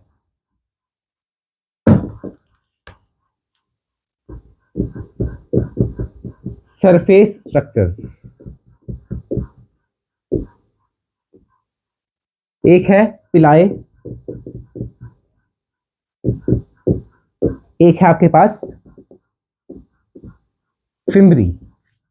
अब इनके बारे में आपकी एनसीईआरटी क्या कहती है कि जो पिलाए हैं वो ट्यूबुलर हैं, और फिम्बरी जो है वो कैसे हैं? ब्रिसल लाइक हैं। तो यही हम लिख लेते हैं, पिलाए इज ट्यूबुलर स्ट्रक्चर, और फिम्बरी जो है वो ब्रिसल लाइक है। ब्रिसल लाइक, ब्रिसल लाइक मतलब आपको पता है, जैसे आप आपकी जो ब्रश होता है, जिससे आप ब्रश करते हैं, वो ब्रिसल्स बोलते हैं उनको, तो उसी तरह का स्ट्रक्चर है कुछ इनका। और फिम्बरी जो है और पिलाए जो हैं, इनमें नंबर का भी डिफरेंस होता है, ये लेस होते हैं नंबर में, लेस इन नंबर, और ये मोर होते हैं नंबर में, मोर इन नंबर। अब इनका काम क्या है? पिलाई का काम है कॉन्जुगेशन ट्यूब का फॉर्मेशन। अब वो मैं आपको बताता हूं क्या होता है कॉन्जुगेशन ट्यूब फॉर्मेशन, मतलब कॉन्जुगेशन में मदद करता है, ठीक है, कॉन्जुगेशन ट्यूब फॉर्मेशन। और फिम्बरी का काम क्या है? Attach the bacteria, attach the bacteria to the substratum, to the host और सबस्ट्रेटम, अब बैक्टीरिया जा रहा है तो उसको कहीं ना कहीं तो चिपकना है ना, या तो होस्ट पे चिपकेगा जिसपे वो अटैक कर रहा है, या किसी जगह पे चिपकेगा, उसको बोल देते हैं सबस्ट्रेटम। जैसे कोई रॉक हो गया, पत्थर हो गया, चट्टान हो गई, ठीक है, उसको बोलते हैं सबस्ट्रेटम। अब अगर मैं एक बैक्टीरिया को बना रहा हूँ, एक बैक्टीरिया के सेल को बना रहा हूँ, तो वो ऐसा सेल है, बाहर से देखना, बाहर से उसमें पिलाए होंगे। ये है क्या, पिलाए, ये मैंने क्या बना दिया, पिलाए, ट्यूबुलर स्ट्रक्चर। और ब्रिसल लाइक, अब देखो पिलाए मैंने कितने बनाए, 3 4 5 6 7 8 9। अब ब्रिसल लाइक ऐसे, ये देखो, ये ब्रिसल लाइक फिम्बरी है ये, जो कि इसको चिपकाएगा, अटैच करेगा to the substratum and host cell, ठीक है। ये क्या है,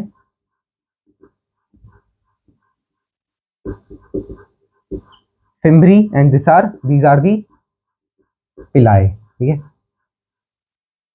ऐसा, ठीक है ना। तो ये बैक्टीरिया का एक सेल हो गया।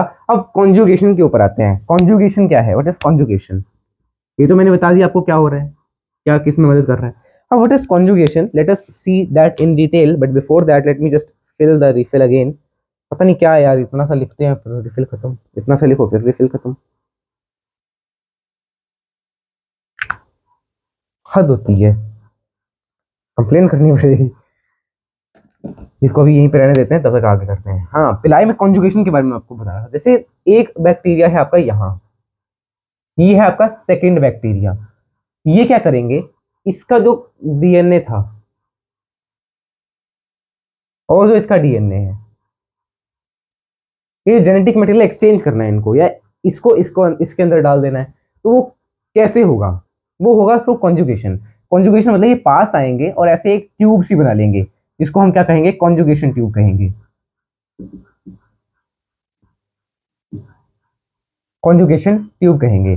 अब यहां से क्या होगा, ये खुल जाएगा, ये खुल जाएगा, और जिसको जहां जाना था वो चला जाएगा। जैसे मैंने माना इसको यहाँ जाना था, इसे चल जाएगा, ठीक है। तो ये क्या है, कॉन्जुगेशन एक ऐसा प्रोसेस है जिसमें इसमें जेनेटिक मटेरियल का एक्सचेंज, जेनेटिक मटेरियल का exchange between two bacteria, exchange between two bacteria. और ये कैसे हो रहा है, कॉन्जुगेशन ट्यूब की मदद से हो रहा है, ठीक है। और कॉन्जुगेशन ट्यूब कौन बनाएगा, पिलाए बनाएंगे। और ये पिलाए क्या है, सरफेस स्ट्रक्चर है, सरफेस एक्सटेंशन है, ठीक है। तो ये हो गया पिलाए and fimbriae. Now last topic for today's lecture. कितने ड्यूरेशन हो गया, 1 घंटा 12 मिनट, 1 1.5 घंटे का ये लेक्चर होगा ना, एनसीईआरटी भी तो करनी है अभी discuss. Last topic, ribosomes and inclusion bodies. Ribosomes and inclusion bodies, it is the last topic for today's lecture. तो इसको भी ध्यान से सुनना है। इसमें इतना नहीं है, इसमें इतना आपको कुछ भी नहीं है ज्यादा जानने के लिए। भाई मेरी शक्ल देखनी, कितनी गंदी शक्ल बनाई है मैंने जब ये गिरा है। राइबोसोम्स, राइबोसोम्स क्या है, ये कुछ स्ट्रक्चर्स होते हैं, जैसे आपको पता है, they are first of all they are non membrane bound.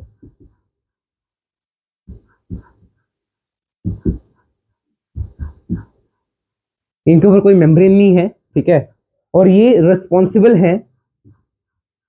Responsible for formation of protein, मतलब प्रोटीन बनाएंगे ये। और ये कैसे बनाएंगे, उस प्रोसेस का नाम आपको, नाम वगैरह सब आपको 12th क्लास में है। अब इसमें आपने देखा होगा कि आपको राइबोसोम्स के बारे में बताया कि यार 70s, जो कि कैसे बना है, एक यूनिट ली है 50s की, एक यूनिट है 30s की। एक राइबोसोम में देयर आर 2 यूनिट्स, 2 यूनिट होती हैं, जिसमें एक होती है स्मॉलर यूनिट, एक होती है larger unit, small plus large. अब स्मॉल यूनिट इसमें कौन सी है, 30s, और लार्ज यूनिट 50s। कोई बोले मैथ का स्टूडेंट 50 + 30 तो 80 होता है, यहाँ पे 70 क्यों है? अरे थोड़ा दिमाग लगा यार। ये एस जो है वो कुछ, मतलब ये कैसे समझाऊं मैं आपको, एस के बारे में आपको डिटेल में अगले लेक्चर में पता चलेगा, जो कि आपको क्योंकि दिया ही आगे हुआ है। मैं आपको थोड़ा बहुत यहाँ पे मैं बता देता हूँ, बट फिर भी एस जो है ये क्या है, सिडबर्ग्स कांस्टेंट है, ये सिडबर्ग्स यूनिट है, सिडबर्ग्स यूनिट, ठीक है ना। स्पेलिंग सही है क्या सिडबर्ग्स के, आई थिंक सो। चलो, और इसको क्या कह सकते हो आप, सेडिमेंट्री कोफिशिएंट, कि कौन सा सेडिमेंट कितना हो रहा है, सेडिमेंट्री कोफिशिएंट। एक यूनिट ऐसी ली जो 50s, मतलब एक यूनिट ऐसी ली जो जल्दी, जो 50 पे सेडिमेंट हो रही है, जो 30 पे सेडिमेंट। अब इसको यार आपको डिटेल में कवर करने की जरूरत ही नहीं है वैसे तो, ठीक है, बट फिर भी मैं आपको थोड़ा बता देता हूँ सेडिमेंट कौन सी कैसे हो रही है। ये 50 सेडिमेंट हो रही है, ये 30 पे सेडिमेंट हो रही है, ये 70, इनका जो हमने एक बना दिया वो 70 पे सेडिमेंट हो रहा है, इसलिए इसको कहा 70s। अब इसको अगर मैं बनाऊंगा तो कैसे बनाऊंगा राइबोसोम, ये देखो, ये इसकी लार्जर यूनिट आ गई और ये इसकी स्मॉलर यूनिट आ गई। ये है 50s, ये है 30s, ठीक है। ये क्या है, एक राइबोसोम का स्ट्रक्चर है। ओके, अब आपको इन्होंने दिया है पॉलीसोम या पॉलीराइबोसोम के बारे में। पॉलीसोम क्या है, जब राइबोसोम्स एक एमआरएनए पे, ऐसे देखो एमआरएनए पे लग गए, ये क्या है, एमआरएनए है। आरएनए तो पता ना सबको। अब देखो इसको भी मैं आपको थोड़ा सा समझा देता हूँ डिटेल में। आरएनए जो है तीन तरह के आपको पढ़ने होते हैं, क्लास 12th में आप इनके बारे में डिटेल में पढ़ेंगे, पर फिर भी थोड़ा सा बताऊं। एमआरएनए, टीआरएनए, और एक होता है जो आपको नॉर्मल आरएनए है, ठीक है। देखो ध्यान से, तो एमआरएनए जो है मैसेंजर आरएनए के नाम से इसको बोला जाता है, ठीक है, मैसेंजर आरएनए। ये क्या करेगा, इसके ऊपर जो ये राइबोसोम्स है ना, खुद को ऐसे लगा लेंगे। देखो ये आ गया एक इसकी smaller unit, larger smaller, larger smaller, larger smaller, larger smaller, larger smaller, larger smaller, larger smaller, larger smaller, ऐसे ही इसके साथ लग जाएंगे और इसके साथ लग के एमआरएनए से क्या बना देंगे, प्रोटीन बना देंगे। पॉलीसोम क्या है, व्हेन ribosomes get attached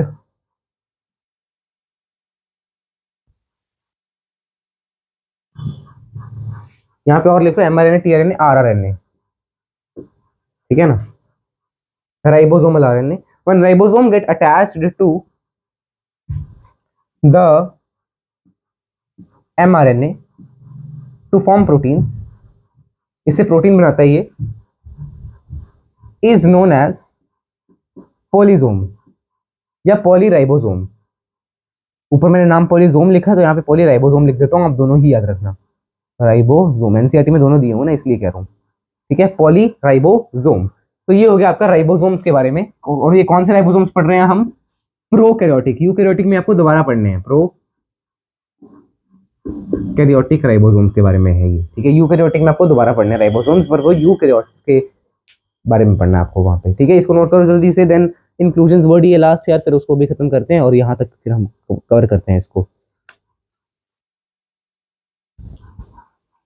ठीक है ना। यहाँ पे एक और चीज लिखी लो, दे ट्रांसलेट, इसको बोलते हैं translation, translate mRNA to proteins. MRNA से प्रोटीन बनाएगा और ट्रांसलेशन से करेगा, ये एक प्रोसेस है जिससे ये हो रहा है, ठीक है, ट्रांसलेशन। आपने कई प्रोसेसेस पढ़ने हैं, रेप्लिकेशन, ट्रांसक्रिप्शन, ट्रांसलेशन, ठीक है, तो वो सब आपको पढ़ने हैं और वो आपको क्लास 12th में पढ़ना है, तो इसलिए मैं आपको बता नहीं रहा। इसको नोट करो, फिर इंक्लूजन बॉडीज के बारे में आते हैं। Now let's start with the inclusion bodies.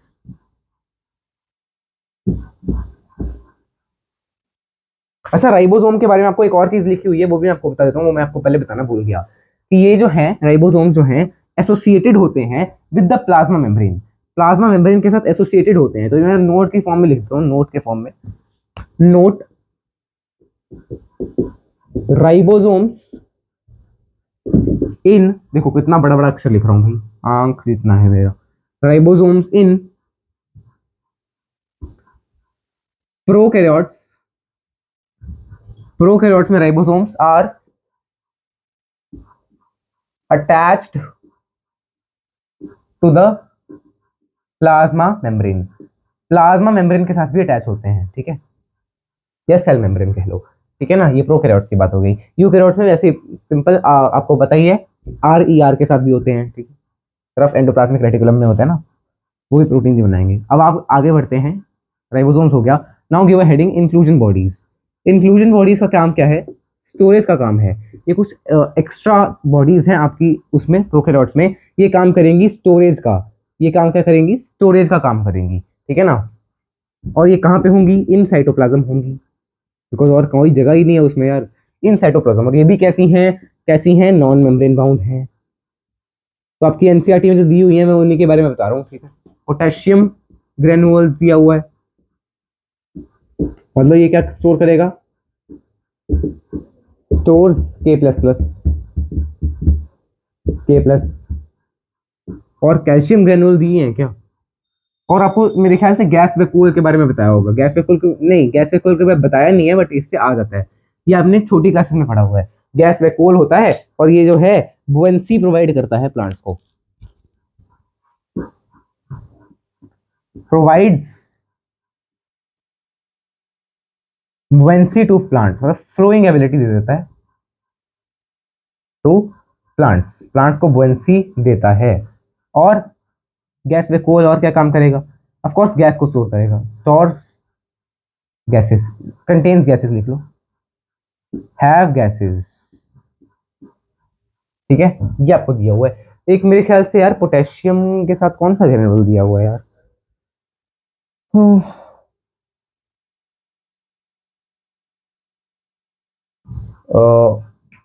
इसके बारे में एक और चीज लिख लो, कि ब्लू ग्रीन एल्गी में होती है, ठीक है।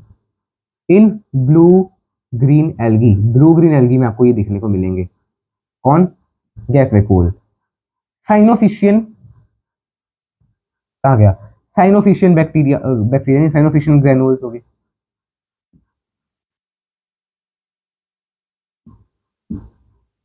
या ग्लाइकोजन के ग्रेनुल्स हो गए, ठीक है ना, जो ये सभी ग्लाइकोजन के ग्रेनुल्स, ग्लाइकोजन के ग्रेनुल्स ग्लाइकोजन को स्टोर करेंगे, साइनोफिशियल के साइनोफिशियल को स्टोर करेंगे, ठीक है ना। इसको नोट करो जल्दी से, फिर आपका चैप्टर जो है जहां तक हमें आज करना है वो मैंने आपको करवा दिया। अब हम आते हैं एनसीईआरटी के डिस्कशन पे, कि एनसीईआरटी को भी एक बार रीड करेंगे फुल्ली। आप एनसीईआरटी अपने साथ में रखिएगा, और चलिए हम एनसीईआरटी को भी आते हैं एनसीईआरटी पे। But before that let's come to the homework of this lecture. Lecture number 1 is here ended. After homework we will be discussing the NCERT. Homework में क्या है, डीपीपी नंबर 1 आपको सॉल्व करनी है, और ये कहाँ मिलेगी आपको, टेलीग्राम पे आप सर्च करेंगे, जीत 2024 है मेरे ख्याल में, जीत एक्स आई, तो आपको मिल जाएगा Jeet X I DPP number 1।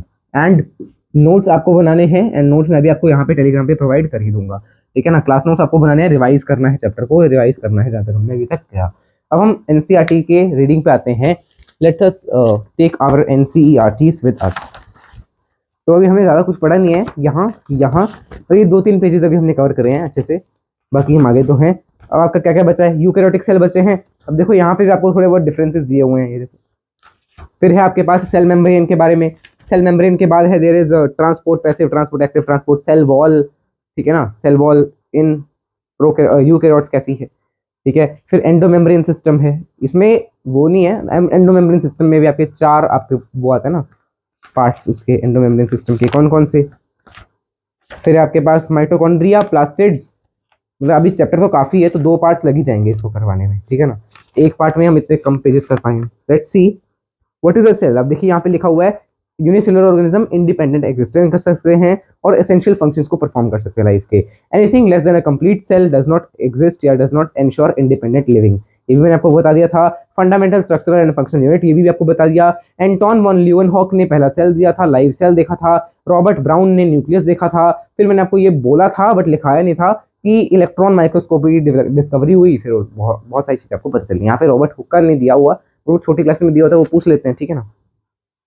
Cell theory by Schleiden Schwann 1838 में, Matthias Schleiden a German botanist, उन्होंने लार्ज नंबर ऑफ प्लांट्स को देखा। Plants are composed of different kinds of cells which form the tissues. Tissue क्या है, product of plants. All about the same time, same time पे ही क्या है, जो आपके थियोडोर शॉन थे, उन्होंने 1839 में, ब्रिटिश जोलॉजिस्ट थे, उन्होंने एनिमल सेल्स पे स्टडी की और कहा सेल के पास आउटर लेयर होती है जिसको हम बोलते थे प्लाज्मा मेम्ब्रेन। फिर उन्होंने कहा कि सेल वॉल जो है वो यूनिक फीचर है प्लांट सेल्स का। फिर स्क्वान ने एक हाइपोथेसिस दी that bodies of animals and plants are, ये जो हमने देखी है ना वो सेल से ही बनी है, तो हमने एंड में देख ही लिया था। स्क्लेडन स्क्वान की जो थ्योरी है इसको बोलते हैं सेल थ्योरी, पर इसमें एक लिमिटेशन भी है, ड्रॉबैक भी है। इसने एक्सप्लेन नहीं किया कैसे नए सेल्स बनते हैं, वो किसने एक्सप्लेन किया, विर्को ने 1855 में। देखो ओमनिस सेलुला ई सेलुला प्री एग्जिस्टिंग सेल से ही बने हैं। All living cells are compose of cells and products of cells, all cells are from pre existing cell, page 126 पे आपको दिया हुआ है, ठीक है ना। तो ये सेल थ्योरी की समरी आप कह सकते हैं इसको। ओवरव्यू ऑफ सेल पे आपको दिया हुआ है, क्या देखो, चीक सेल के बारे में है और ऑनियन सेल, वो तो कोई नहीं पूछता, मतलब क्या है उसमें, कुछ भी बताया ही नहीं है ना एनसीईआरटी में भी अच्छे से। Inside each cell dense membrane bound structure nucleus, ये तो पता ही है सबको, क्रोमोसोम है, जेनेटिक मटेरियल है, मेम्ब्रेन बाउंड न्यूक्ली है, यूकैरियोटिक में मेम्ब्रेन बाउंड, ठीक है ना, नहीं तो बाकी जो है जिनमें नहीं है उनको बोलते हैं prokaryotic. Semi fluid matrix cytoplasm occupies the volume, it is the main arena of cellular activity, तो मैंने आपको बता ही दिया था पहले भी। वेरियस केमिकल रिएक्शंस अक्कर, ठीक है, लिविंग स्टेट में रखने के लिए। न्यूक्लियस में देखो यहाँ पे लिखा हुआ है अदर मेम्ब्रेन बाउंड ऑर्गेनेल्स भी होते हैं, ईआर हो गया, endoplasmic reticulum, Golgi bodies, lysosome, mitochondria, microbodies, vacuoles, ठीक है ना। प्रोकैरियोटिक में ऐसे कुछ नहीं होते। राइबोसोम्स जो है नॉन मेम्ब्रेन बाउंड है, दोनों में होते हैं, यूकैरियोटिक में भी प्रोकैरियोटिक में भी। राइबोसोम्स जो है not in cytoplasm but with in, but also, सिर्फ इसमें नहीं, साइटोप्लाज्म में नहीं, बट कई ऐसे ऑर्गेनल्स हैं जिनके अंदर ही होते हैं, जैसे आपको मैंने बताया ना, माइटोकॉन्ड्रिया पे हो गया, ईआर में होते हैं राइबोसोम्स, एंड क्लोरोप्लास्ट में। क्लोरोप्लास्ट और माइटोकॉन्ड्रिया का अलग केस है, उनमें डीएनए जेनेटिक मटेरियल भी खुद का होता है, ठीक है ना। Animal cells contain another non membrane bound organelle called centrosome, ये भी बता दिया था, जो कि सेल डिवीजन में मदद करेगा, ये हमने पढ़ना भी है आगे, ठीक है ना। Cell differ in size, shape, activities. Mycoplasma smallest 0.3 micrometer in length, bacteria 3 to 5 micrometer, isolated largest is ostrich egg, human red cell, RBCs, ये लिख लो, ये लिख लो, ये नहीं लिखवाया मैंने, आरबीसीज का साइज नहीं लिखवाया मैंने, ठीक है ना।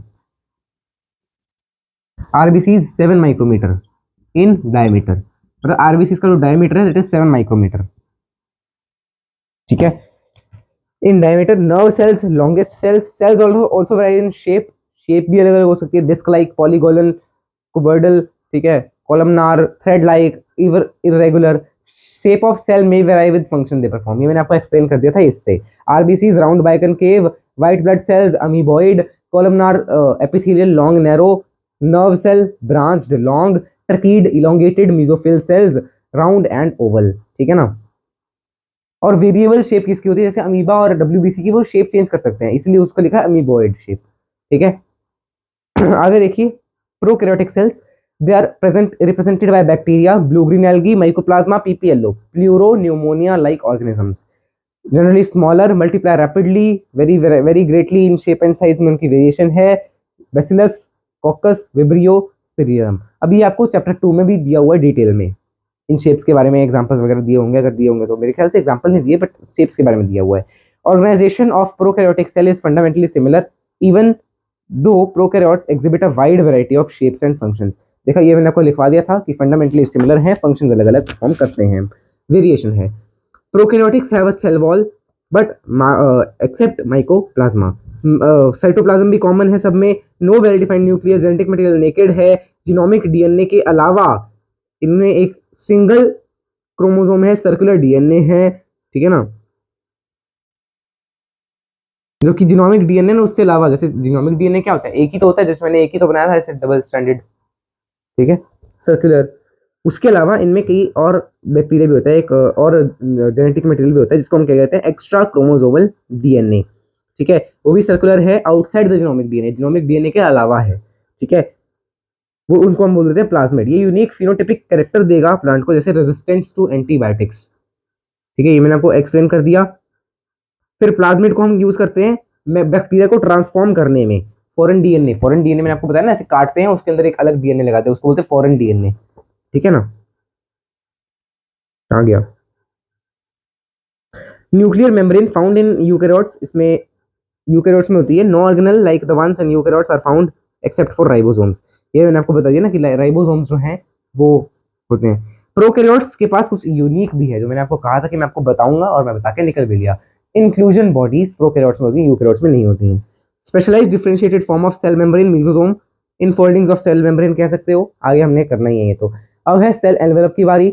सेल एनवेलप में क्या है, most prokaryotic cells particularly the bacterial cells chemically complex cell envelope है, ठीक है, टाइट बाउंड 3 लेयर्स हैं, glycocalyx, cell wall, plasma membrane, each layer of envelope जो है अलग अलग फंक्शन परफॉर्म करता है बट सिंगल प्रोटेक्टिव यूनिट की तरह काम करता है।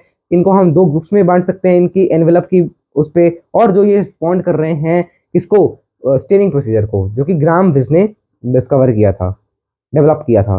ग्राम स्टेन कौन सी है, क्रिस्टल वायलेट डाई जो है उसको हम बोलते हैं gram stain. Gram positive, gram negative. Glycocalyx different composition and thickness, thickness अलग अलग हो सकती है, कंपोजिशन अलग अलग हो सकती है, थिकनेस अलग अलग कैसे, एक तो लूज शीथ में हो सकती है जिसको हम बोलते हैं स्लाइम, एक हो सकती है कि हार्ड हो सकती है कैप्सूल की फॉर्म में, ठीक है। ये हो गया ग्लाइकोकैलिक्स के बारे में। फिर है सेल वॉल के बारे में, कि सेल वॉल जो है वो शेप को डिटरमाइन करेगी, स्ट्रॉन्ग स्ट्रक्चरल सपोर्ट देगी, बर्स्टिंग और कोलैप्सिंग से रोकेगी, ठीक है ना। फिर पेरिप्लाज्मिक स्पेस के बारे में मैंने आपको बताया था कि स्पेस है बिटवीन टू लेयर्स। नेक्स्ट है plasma membrane, selectively permeable membrane है और इंटरेक्ट करेगी आउटर वर्ल्ड के साथ।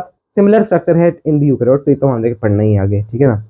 मेम्ब्रेन स्ट्रक्चर, मेसोसोम के बारे में बताया, एक्सटेंशन ऑफ प्लाज्मा मेम्ब्रेन है, इनटू द सेल है, वेसिकल ट्यूब्यूल लैमेली के फॉर्म में हो सकता है, cell wall formation, DNA replication, distribution to daughter cells, ठीक है, respiration, secretion process, increase the surface area of plasma membrane, enzymatic content को इंक्रीज कर रहा है, ये मैंने आपको बता दिया था। In some prokaryotes the cyanobacteria, जैसे साइनोबैक्टीरिया के अंदर है, वहां पे आपको एक्सटेंशन मिलेगी साइटोप्लाज्म की। देखो एक्सटेंशन कहाँ पे, साइटोप्लाज्म के अंदर मिलेगी, किसकी, सेल वॉल की, सॉरी सेल मेम्ब्रेन की, और वो उसको क्या बोलते हैं, क्रोमैटोफोर बोलते हैं, जिसमें पिगमेंट्स होते हैं फोटोसिंथेसिस के लिए रखे होते हैं लोग, ठीक है, साइनोबैक्टीरिया ने। नेक्स्ट आपके पास है मोटाइल, नॉन मोटाइल हो सकते हैं, और मोटाइल कौन से होंगे, जिनके अंदर फ्लैजिला है। फ्लैजिला क्या है, फिलामेंटस एक्सटेंशन है फ्रॉम द सेल वॉल, उसको बोलते हैं फ्लैजिला। बैक्टीरिया में नंबर ऑफ वेरिएशन है, अरेंजमेंट ऑफ फ्लैजिला में अलग अलग हो सकता है।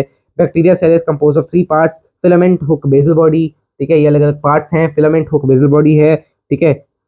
लॉन्गेस्ट पोर्शन है फिलामेंट, जो कि आउटसाइड टू सेल हमें दिखता है।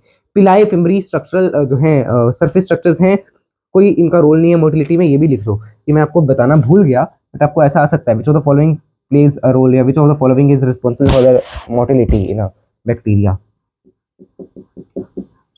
पिलाई and fimbriae, no role in motility, ये लिख लिया जाए जल्दी से, ठीक है। In some bacteria they are used, क्या बोल देता हूँ मैं, देखो नीचे क्या लिखा है, pili are elongated tubular structures made up of special proteins, fimbriae are small bristle like structures या fibres coming out of the cell, in some bacteria they help attach the bacteria to rocks या substratum in streams and host tissues, ठीक है। अच्छा एक चीज और मैंने बताना भूल गया, यहाँ पे मैंने लिख तो दिया था यहाँ पे, है ना। पिलाई में एक चीज और लिख लो आप, कि पिलाई में एक किससे बना होता है, ये फॉर्म्ड ऑफ पाइलिन, पाइलिन कह लो या पिलीन कह लो, प्रोटीन है, ठीक है ना, उससे बना होता है ये, ओके। फ्लैजेलिन बता दिया था आपको, है ना।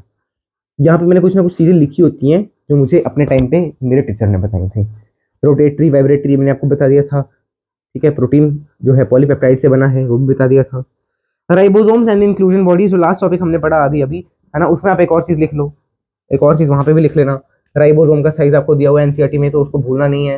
राइबोसोम का साइज 15 नैनोमीटर टू 20 नैनोमीटर आपको दे रखा है।